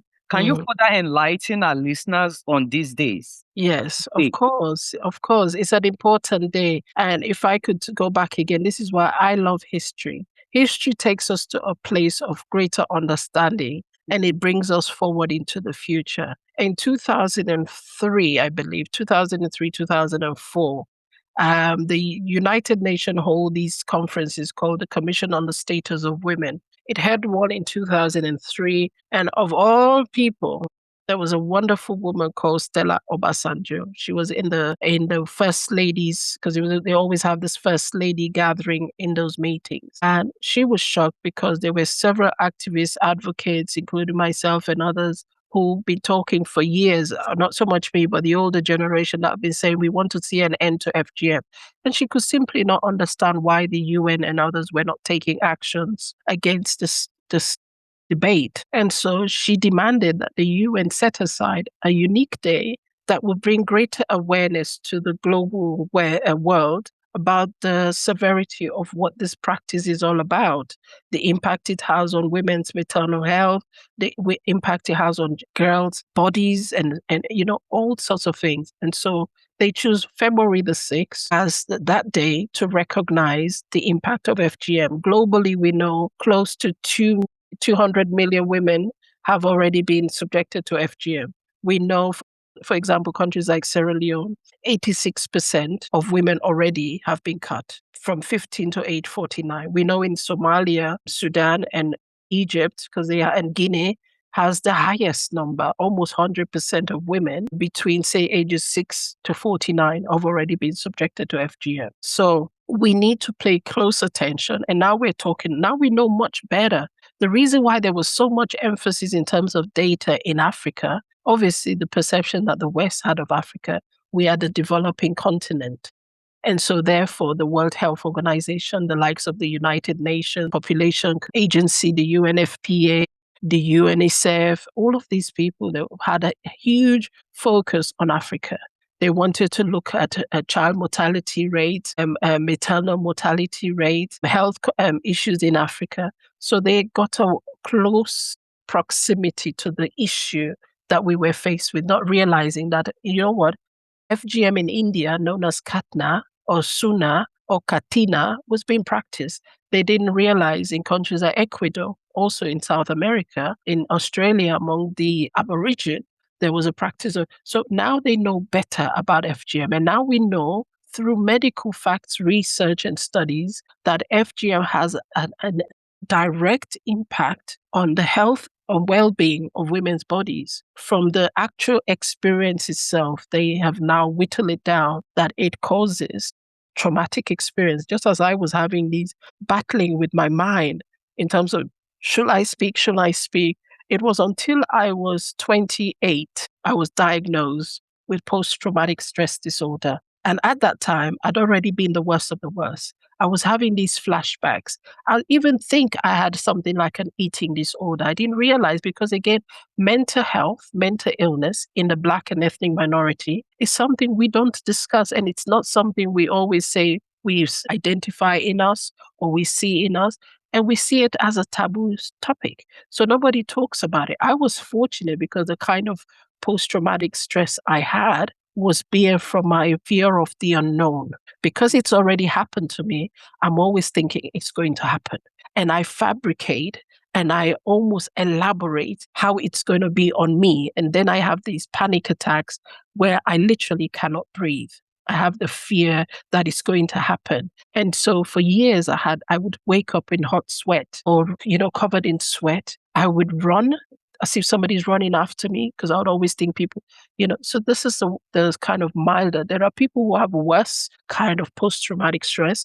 We know also women suffer which is why in countries like Sierra Leone, Liberia, and I want to think also Nigeria, you would find amongst the people that practice FGM have high rates of hepatitis, because again, these are blood contaminated diseases and it affects our liver. It affects in fact, there was a woman I once came across, one of my first ever clients in my last place of work, I came across. This was a woman she was walking as if she had one foot longer than the other. And this was how I knew her to walk. That's how she was always walking. And she was from Eritrea. And one day she came to see me. Obviously, yes, she's a survivor of FGM. So we never even talk about how FGM was. But that day she goes, my back is hurting me. My back is hurting me. I said, you've been complaining about your back. When did this pain started? And she said, since I was little. The first time it started was after my FGM. I said, what? So she described what her FGM was. Obviously, that minute she was thrown to the ground, it had fractured. Yeah, so now we know because we literally had to refer her to a physiotherapist, but also to a bone specialist. And when the bone specialist examined her, that's when they discovered that when she was thrown to the floor, this is a woman who was in her 50s, and we're going back to something that happened to her when she was 6-7 years old, that she had actually fractured her bone in her bottom of the bone in the middle of her back, like her hip bone, but in the middle. I call that like the chicken bone. Just how the chicken bone looks like, it's like the chicken bone in our back. And that was what was the pain that was causing her to walk sideways, like she had one foot longer than the other. And obviously with physiotherapy and support and trying to work out, she's now has recovered. She walks like any other person I know. And then I've come across a woman who had type 3 FGM, a fellow activist who speaks openly about her experience, who said she has this sealed, the phoronic type, the closed type. And she had it when she was 7 years old. But it was until she was like 10 and 11, she began falling sick to a point she will curl up in a ball in serious pain. And she comes from a country that was in the middle of a war. And there was nothing they could do to either airlift her for her to get help. So she carried on with that pain until they were able to get to what I call safe haven. And that's when they took her to a doctor. And the doctor said what had happened was she was still going on to 12, between the ages of 10 and 12, she had started her period, but the period could not flow properly because, again, the way her FGM had been done when she was sealed up, it meant it was only coming out like a little matchstick drop kind of. We know when we have our period, it's about 7 tablespoons. So imagine only what you were getting was the tip of a matchstick dropping. So she didn't even realize she'd already started menstruating. Based on that, she didn't realize that there was a collection within her uterus of her clots from the blood, from her period, until she had an operation done. And they had to remove the congestion of this fluid from her. And Unfortunately for her, as a result of this, she had to suffer infertility. So then I have another friend of mine who also had FGM done, and my own sister, my little sister, she had FGM done to her twice. And for years, my sister could not conceive. And until she got to a hospital in Germany, and they said to her, the reason why she couldn't conceive was that she would have contracted at some point in her life hepatitis or some kind of a disease that's caused an infection on her womb. Again, because many women in Sierra Leone are scared to access health services of the fear, because fortunately for us in Sierra Leone, also the people that carry out the practice of FGM are our traditional health practitioners. So, and they almost work as the local doctor, local woman who checks if a girl has had sex, they check for virginity. So women don't want to go to these women because they know if I go see auntie, who is also the local gossip, who is also the local nurse, who is also the midwife, my business was out there. So even when girls are fearful, say, for example, they've been raped, they would wait. Again, in Sierra Leone, sadly, I can only speak for my country. In Sierra Leone, when a girl is raped, so they are scared to talk about their health conditions, even things like fertility, because again, fertility would mean a woman would have caught some kind of infection where she was cut. Because again, the way we cut in Sierra Leone, I don't know if things have changed, but in my time and in most people that I've spoken to from Sierra Leone, how FGM is done, and this is not a depiction of dehumanizing the people, reducing them to crumbs. That's not what I'm trying to explain here, but I'm just trying to speak on the terms of how diseases are spread so that our families and communities that are going to listen to this have an understanding where I'm coming from. So usually what happens is 2-3 nights before you are cut, the people who are going to cut it, so you're a member of this massive group of people in a society, and they will drink all night. They will drink and they will dance and they will play. Nobody washes. Nobody has a shower. Nobody washes their hand.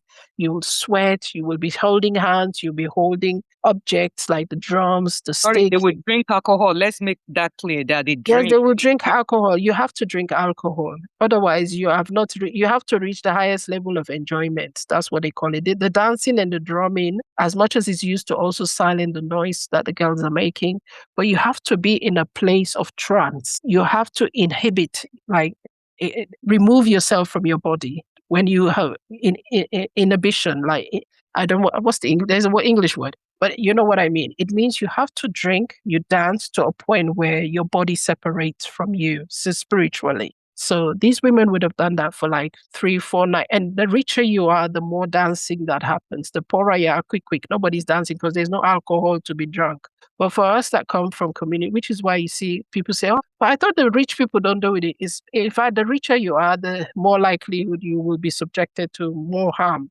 of people, because they want you to get married to somebody like you.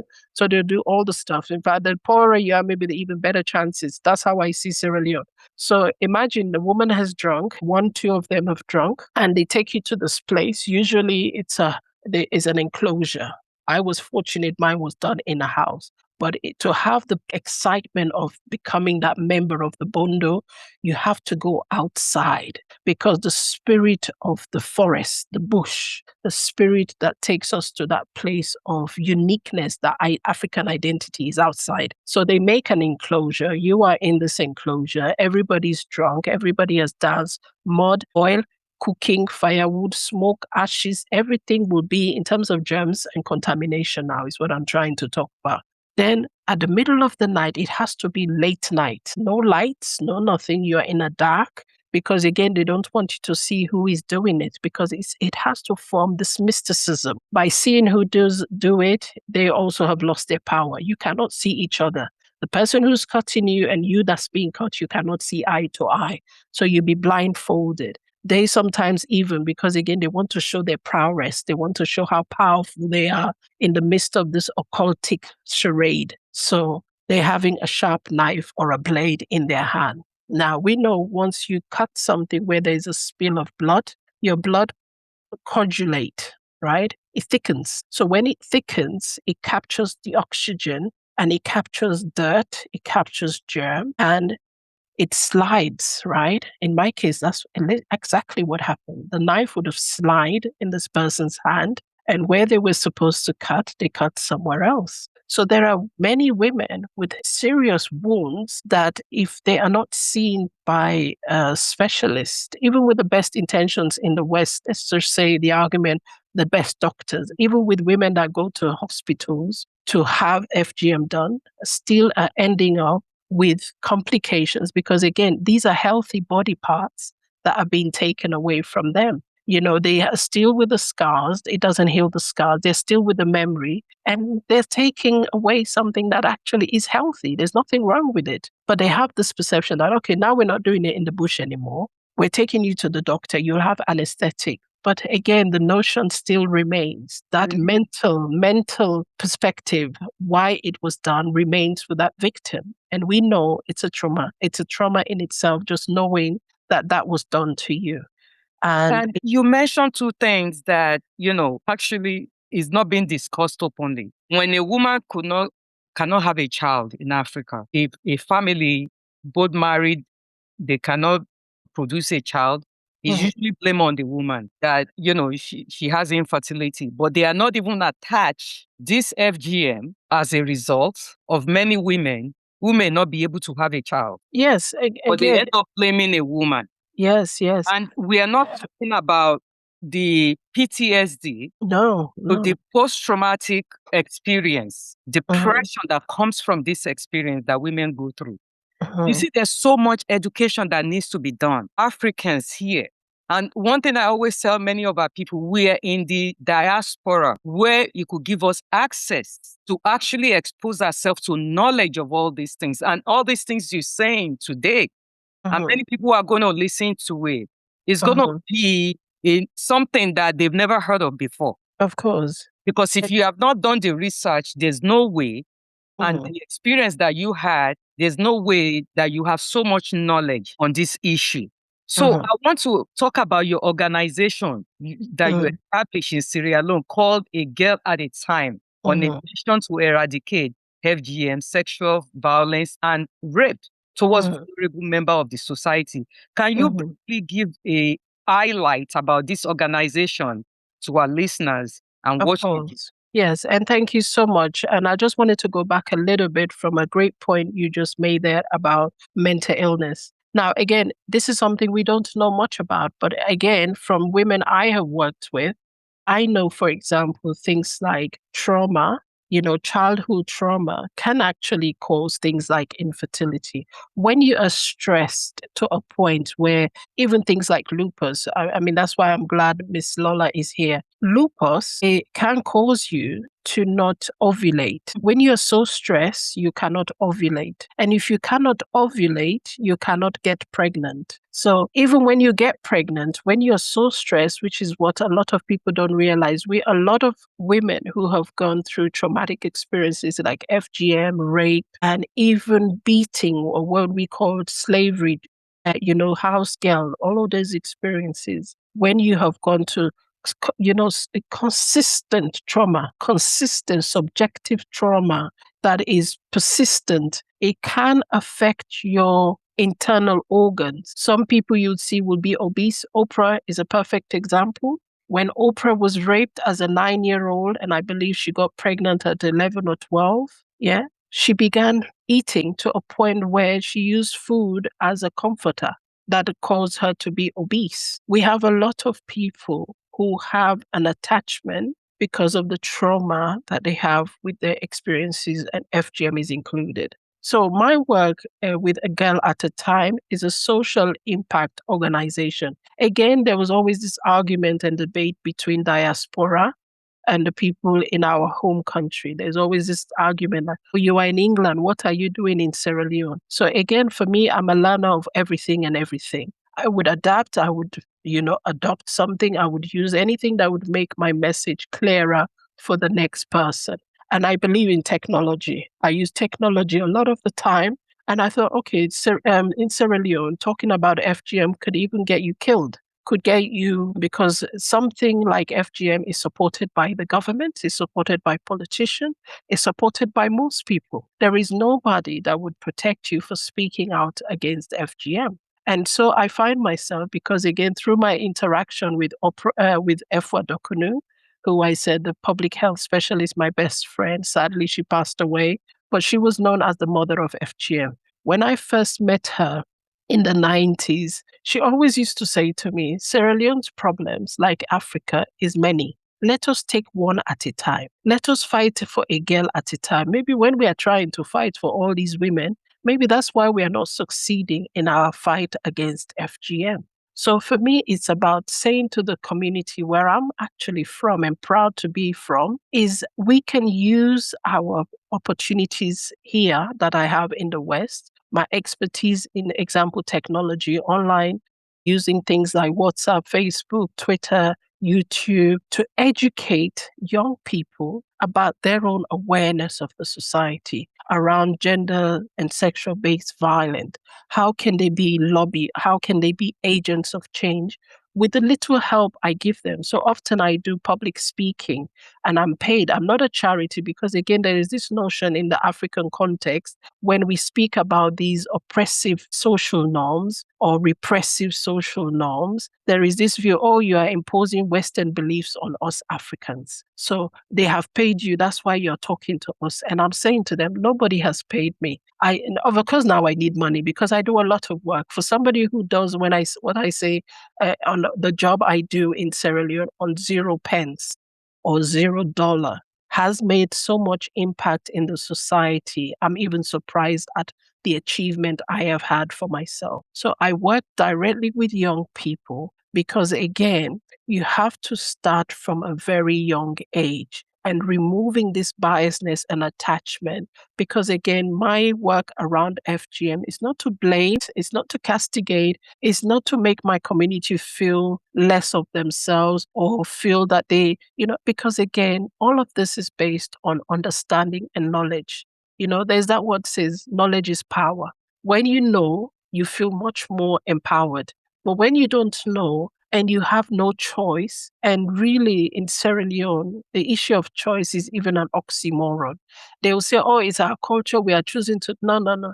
You haven't made that choice. The society you live in has made that choice for you. It has made you to believe that until you do this, it is good for you, that you yourself don't know. You are just going with what has been embedded in your understanding of what your choices are. Nobody chooses to hurt themselves. Nobody would make that concerted effort to harm themselves. So it's about equipping young people. And I've chosen to go to an area that as much as I've lived and grown up in the area, but it's an area that often, because we are divided by ethnic lines a lot in Sierra Leone. People don't realize how much we are, but we are. The north versus the southeast, the east versus the west. So I'm working in an area where I don't have no heritage. I'm a northerner, but I'm working in the southeast, and it's to say to them, I want to bring us together because there's always something that brings us together. There's always a common thread.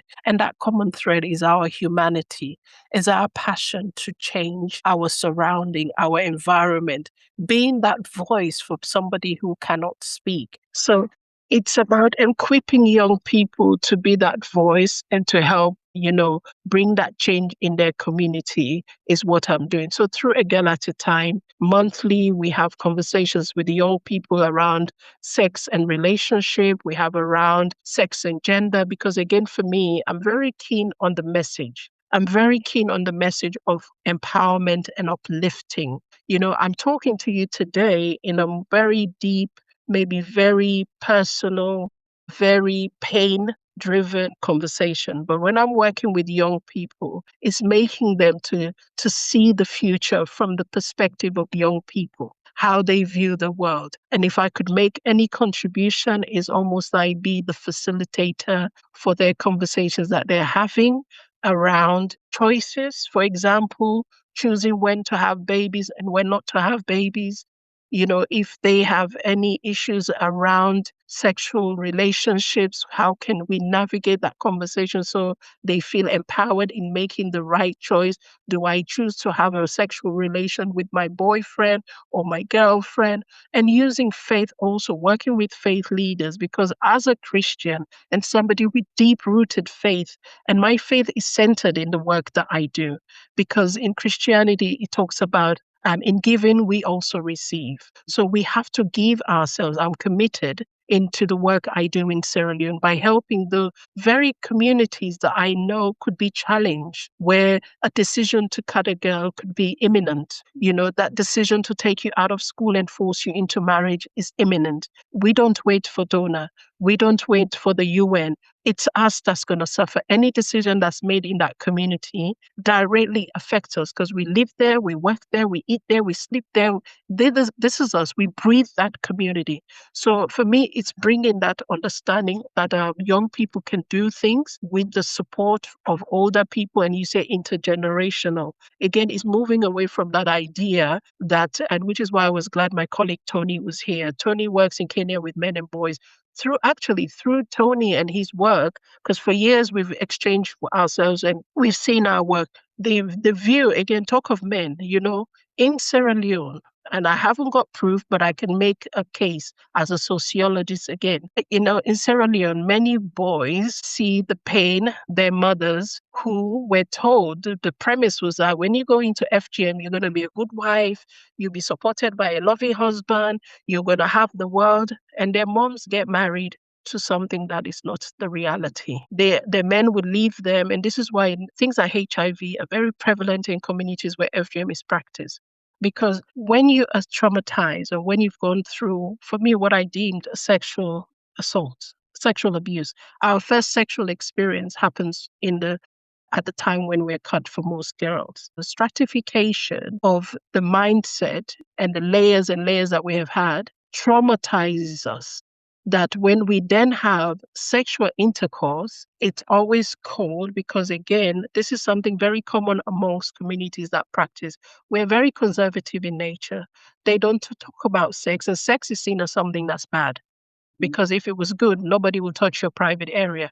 Having the desire to have sex is something you don't talk about. It's stigmatized, it's ostracized. The notion that a woman will say to the husband, I want to have sex, or they say, I enjoy sex, would mean she is a wayward woman. She has no control of herself. So when women don't express to their partners how they feel during these intercourse, it almost leaves men where they think, is something wrong with me? Have I done this woman wrong? They don't express love. There's nothing. Sex is almost something, I don't want to just say monologue. It's something that you just do bash, that's it. There's no, now the young generation, it's slightly different. My generation, women in my generation, it's just lay on the bed, man comes on top, that's it, finish. There's no conversation, what you want. No, it's what he wants, you're going to do. So then what happens then when this situation carries on for a while? We come from polygamy. You see, the man will tell you, just like my grandma, when she could not please my granddad, she was the one going to marry. She married 6 wives for her husband and brought them to the home. She said herself she could not, because again, the one thing you wouldn't want to do once you've experienced sexual assault is have sex. It is edged in your mental psyche. It's edged in your psychology. So it's about unwrapping that pain for women to see that sex is not bad. So for me, I spend a lot of time teaching women. I invited a few of them to join me today, but I run a peer support group supporting women who have gone through counseling already, but is to remind them that there is beauty in our bodies. We have been told as Black women in particular, African women in particular, everything about us is about struggle. We even have a saying in Sierra Leone, Bia. Bia means take it. Withstand it, withhold it, don't say nothing, Bia.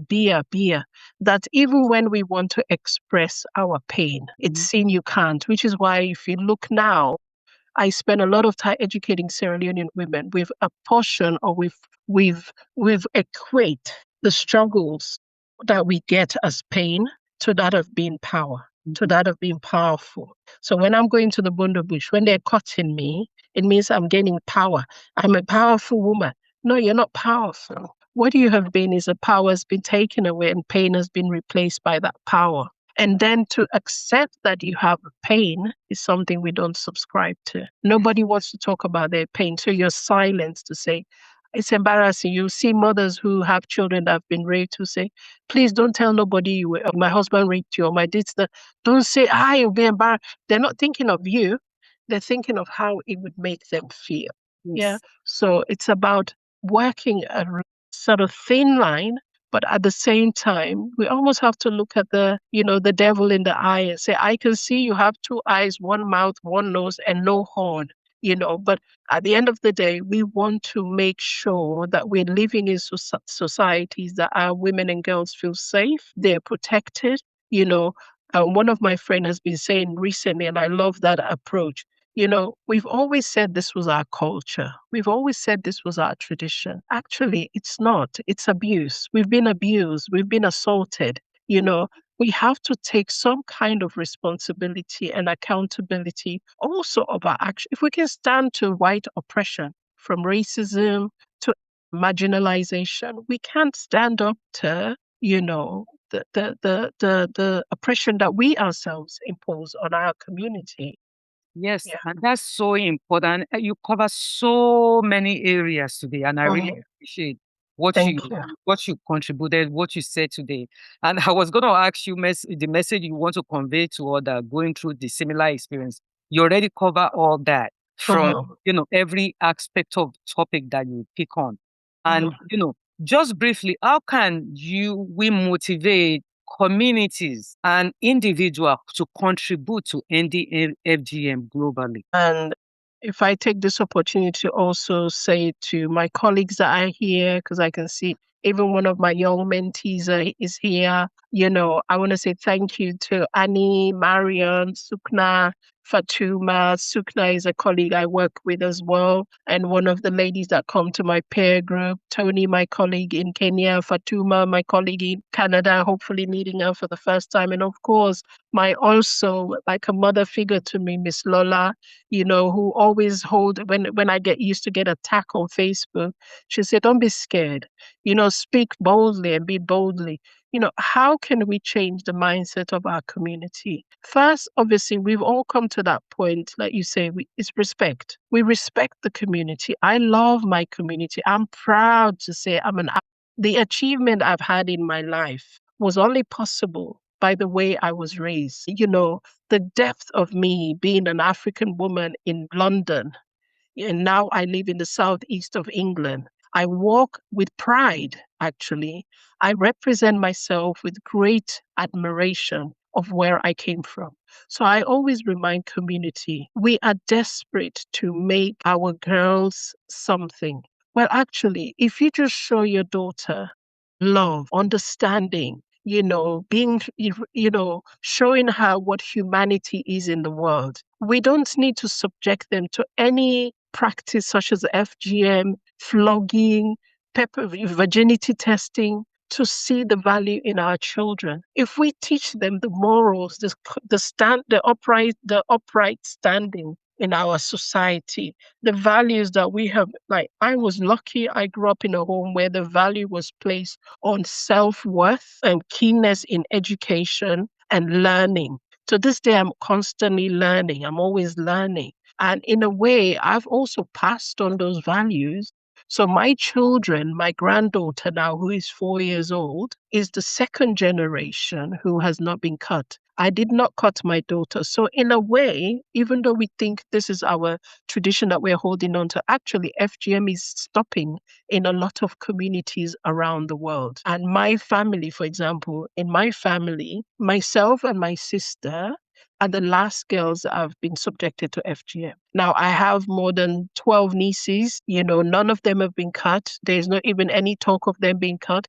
Does that make them different to my other nieces that I've known? In fact, they're all the same. But I now see in my niece who was cut, sadly, not only was she cut, again, she's in Sierra Leone. This is, again, the risk and danger we are posing and we're inflicting FGM. But my niece, who is currently in Sierra Leone, was raped once. Yes, when she was 7 years old, she was sexually assaulted as a child. And even in her adulthood, she was married to a man who was very abusive, who did all sorts of things to her that she eventually had to run for her life. So our women are also faced with this endless challenge in society, either rape, domestic abuse. Now we have another problem. Again, the same niece of mine, sadly, because again, she was pregnant at 15.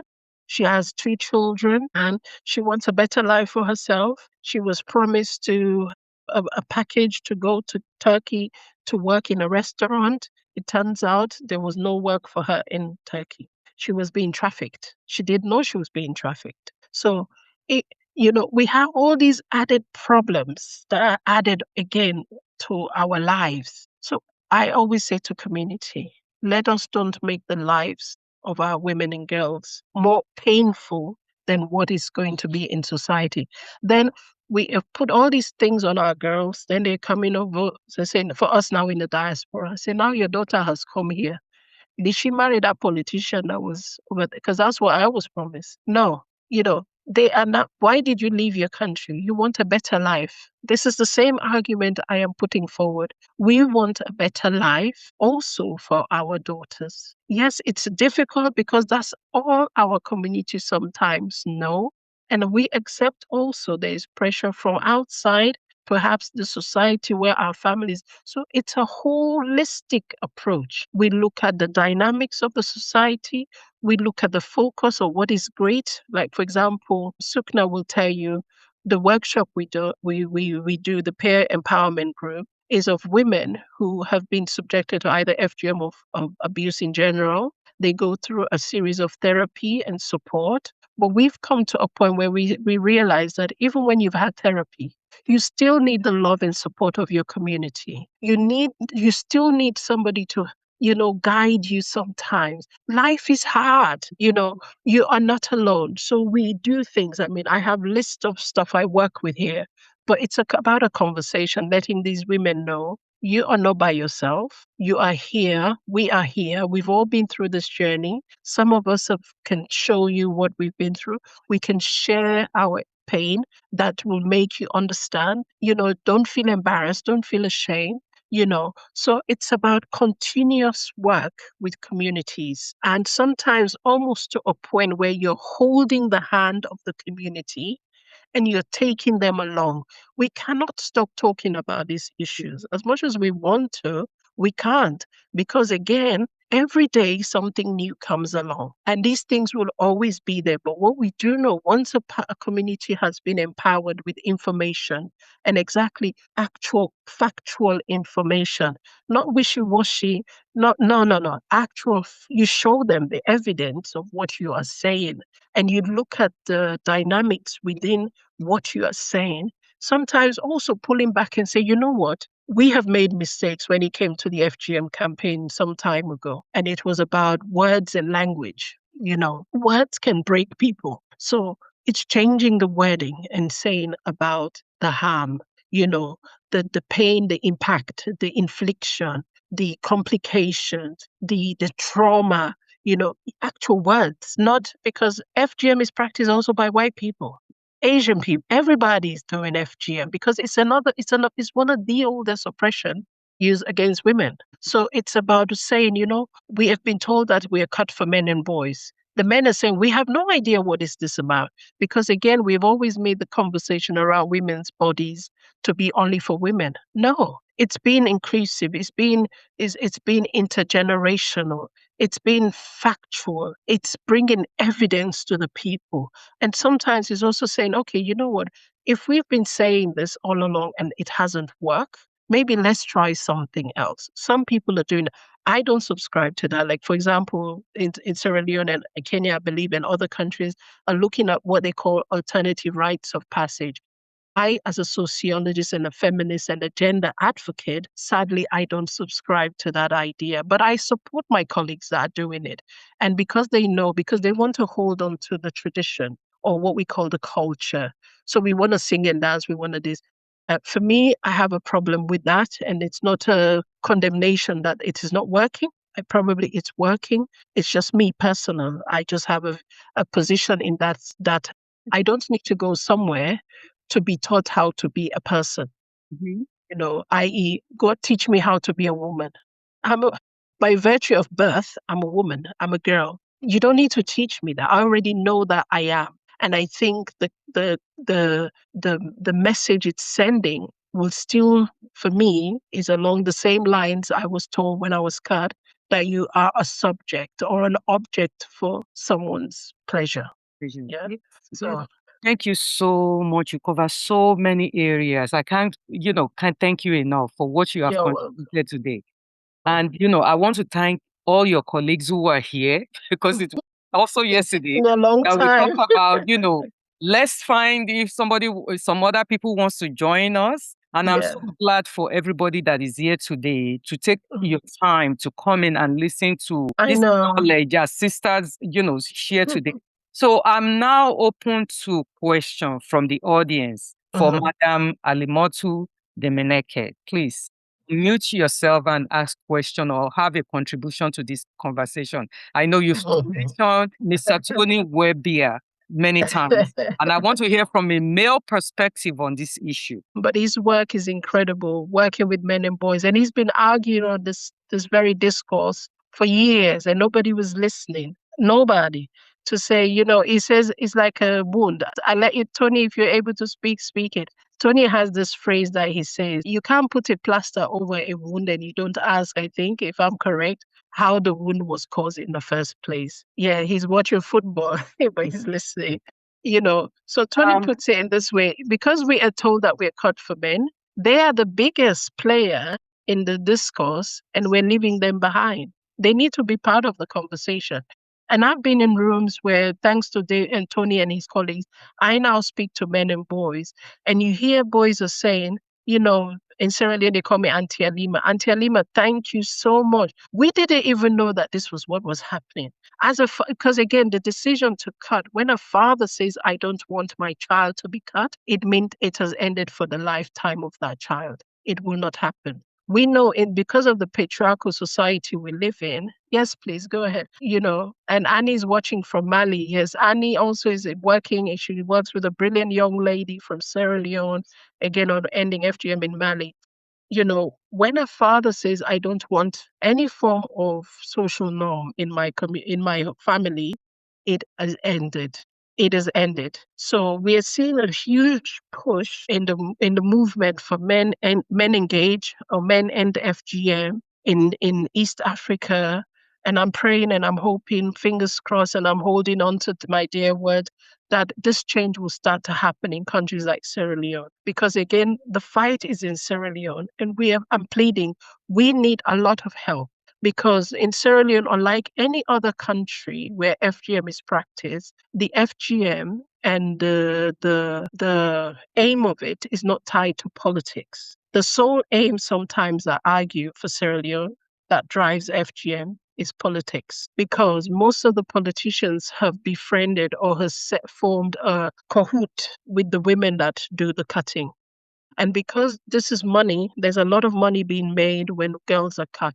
When you cut a girl, a family is expected to pay close to about £500, $500. And that's a lot of money for a country of very poor growth development index. And economically, so the socioeconomics of most people in Sierra Leone, unlike other African countries, is very diabolical. I don't like to use this thing that we live on $1 a day, but it's very difficult to survive on $1 a day anyway, that many of our families don't have much. And obviously then you have the politicians who have all the power, the wealth, because again, so they don't get questioned by the society, that the society don't put pressure.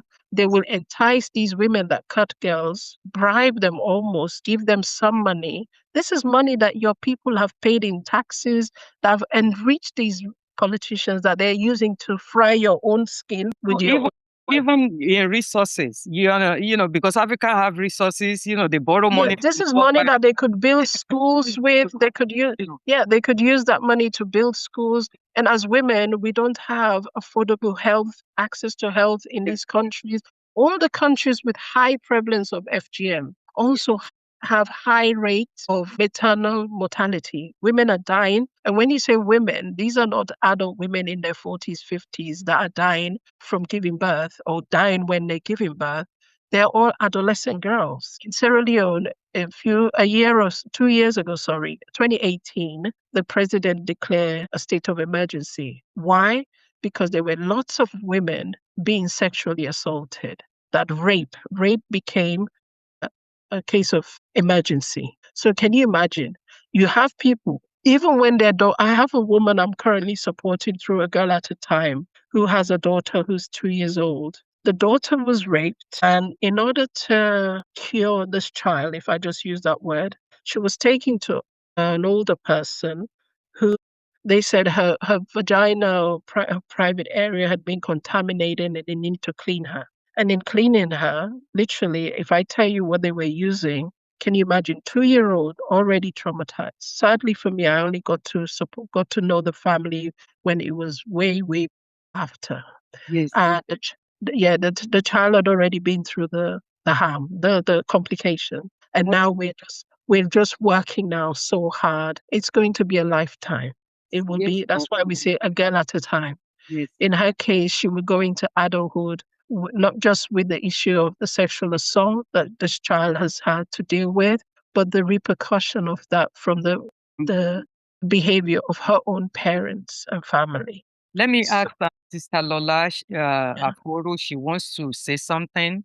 If you can briefly say something, Sister Lola, you will have a contribution to this. Very much. Thank you very much. Can you hear me? Yes, we can. Okay, so Alima, it's very extensive and very informative. And I didn't even know that lupus can cause you not to have babies. I just looked it up. It's not really infertility, but the causes from the things that it does to you. And in my body. Yes. In my early 30s, I stopped getting pregnant right away. I couldn't. I tried forever. Now I can link it because I got lupus in my late 20s. Mm-hmm. Now I can say maybe that has to do with it. Yes. But most of what you said is true for me. My dad is Nigerian, Yoruba.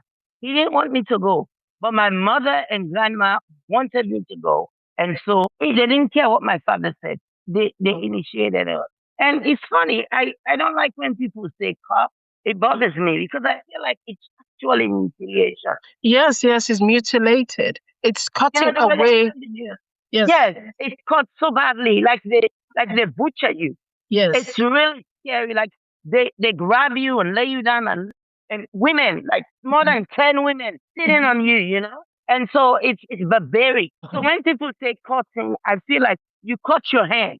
But over there, he cut us. I say they were barbaric, and we need to let people realize that. People don't like it. People are shy from saying it. But I think that's exactly what it is. But anyway, thank you. It was a really good presentation, and I enjoyed it. Thank you so much. Thank you, Sister. She inspired me through this journey.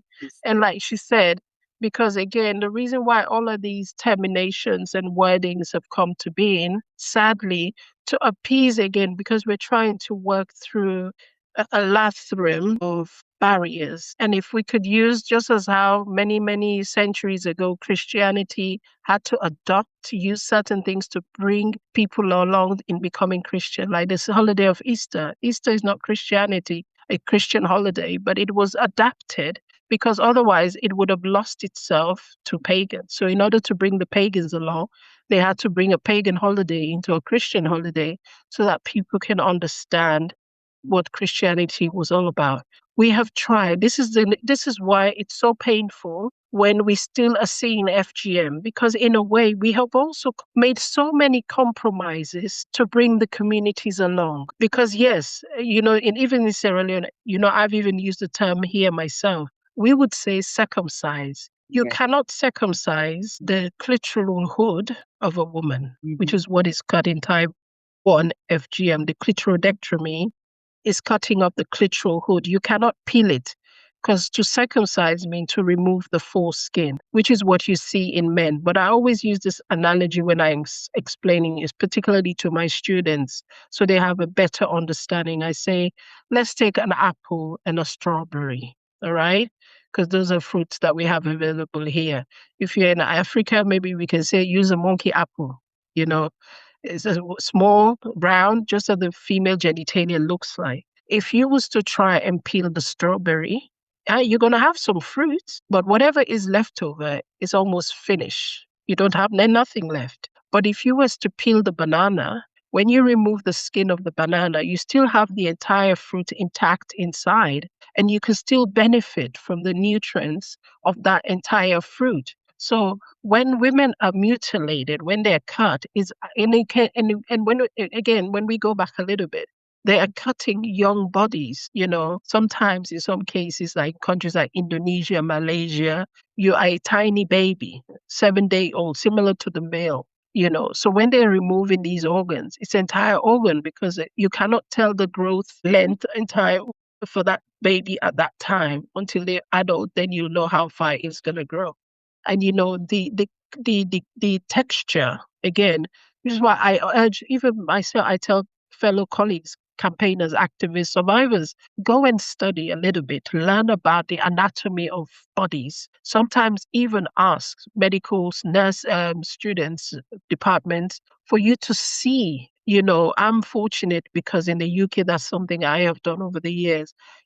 Our bodies, particularly the genitalia, is almost similar in texture to our earlobe here. So, communities like Uganda, the Southern Africa, Botswana, the Democratic Republic of Congo, Rwanda, they don't cut the girl like we know. They don't mutilate girls. What they do is, which is also type 4 FGM, they teach the girls from between ages, say, 6, 7, 8 to, say, adolescent or pubescent age to stand and legs apart and stretch their labias. So as girls or women, we have 2 labias. We have an inner labia and an outer labia. And in type 2 FGM excision, usually they cut the labias and will only leave the urethra open. Even when we say vagina, no, your vagina is the little hole, but the things outside of it are your genital parts. And then you have the clitoris, you have the labias, and then you have the urethra, and then you have the vagina. You pee from the urethra, and the vagina is where you have sexual intercourse and the babies come out. So I teach women about the importance of our bodies and how things are. Because again, when we talk about FGM, there's this, even in Sierra Leone, you always hear them say, there's a cutting of the clitoris. No. There's more to it. It's mutilation because in Sierra Leone, we have the FGM that is so well known and so well established is 2 FGMs ceremony. When you're 6 and 7, you are introduced, is what they call it. They introduce you to the practice. And then you have to go away and come back. And so when you're fully able, so you can understand the depth of the society. So they call it small bondo and big bondo. In the small bondo, they will do the type 1 FGM and say, go away. We're just making you taste the power of the society. And then when you get to about 12, 13, 14, you're brought back. And then this time you're cut again. And what they normally don't tell the girls why they're doing that, they also are telling you, we are watching you. We are watching you because we want you to come back. So girls can be so scared, they will not have sex, they will not get engaged in anything. And even with things like infection, when girls have infection, they're scared to tell their mothers they have an infection or something because they would say you've been with a man already. Anything to show promiscuity or whatever it's called, they would think you've done something bad. And to correct that, you're going straight into the bondo bush and be mutilated. So we have done as much as we can. I personally think over the 30 years we've been talking, or I have been talking in my capacity, we've tried to compromise, to bring the communities along. And so now, which is why I'm now very radical now in my position, is to say, do we want to go back another 30 years where we're still bending backwards to appease this community? In fact, they're going to demand even more. And They will demand Yeah. so much for the work you're doing. Thank you so much. Yeah. I really appreciate you give so, I keep saying it, you give so much deep knowledge. And those who are not here that they're going to listen to this podcast, they're going to Mhm, find so much information on this conversation. mhm, Very useful. mhm, So I just want to ask you, how can a listener connect with you if they have any further question to ask about FGM or preventive mhm. measure? Yes, I mean, and encourage people. We're always learning. Some people might, when you listen to this, you might feel very challenged. You might feel a bit. So I'm making a disclaimer. If you think what we have said actually does not agree with your position on the issue of the subject, by all means, feel free to ask a question, and I'm happy to expand or listen to what you have to say. So my email address is info@agirlatatime, as it says, .org, right? That's my email. And the handle is a girl at a time. I don't know if you can see above on my listing here. And the theme this year for Zero Tolerance is her voice, her future, right? And it's about, because over the years, sadly, as much as we think survivors of FGM have been supported, I personally now think we weren't supported enough. We've supported the cause as survivors, but individually or the drive to change what the FGM means for survivors have not been listened to. And so I'm glad that the theme the UN has taken on this year, because we have all, because of our experiences, our lived experiences, many of us have gone into doing this now, almost like changing the world. So, and a lot of us need help and support. So, again, if you want to support our work, I want you to visit my website, as it says, www.agirlatatime.org. And there are also, we have information on our website, our impact that we're making in Sierra Leone, our focus, obviously, yes, it's FGM, but we're also training. I offer free training to professionals and teachers, advocates, volunteers, activists, anyone working on the issue. Because again, there's not many people know what I know and an understanding of this issue. So if we could bring that knowledge to everybody, that's what I would do. So I always pass on that information through the training.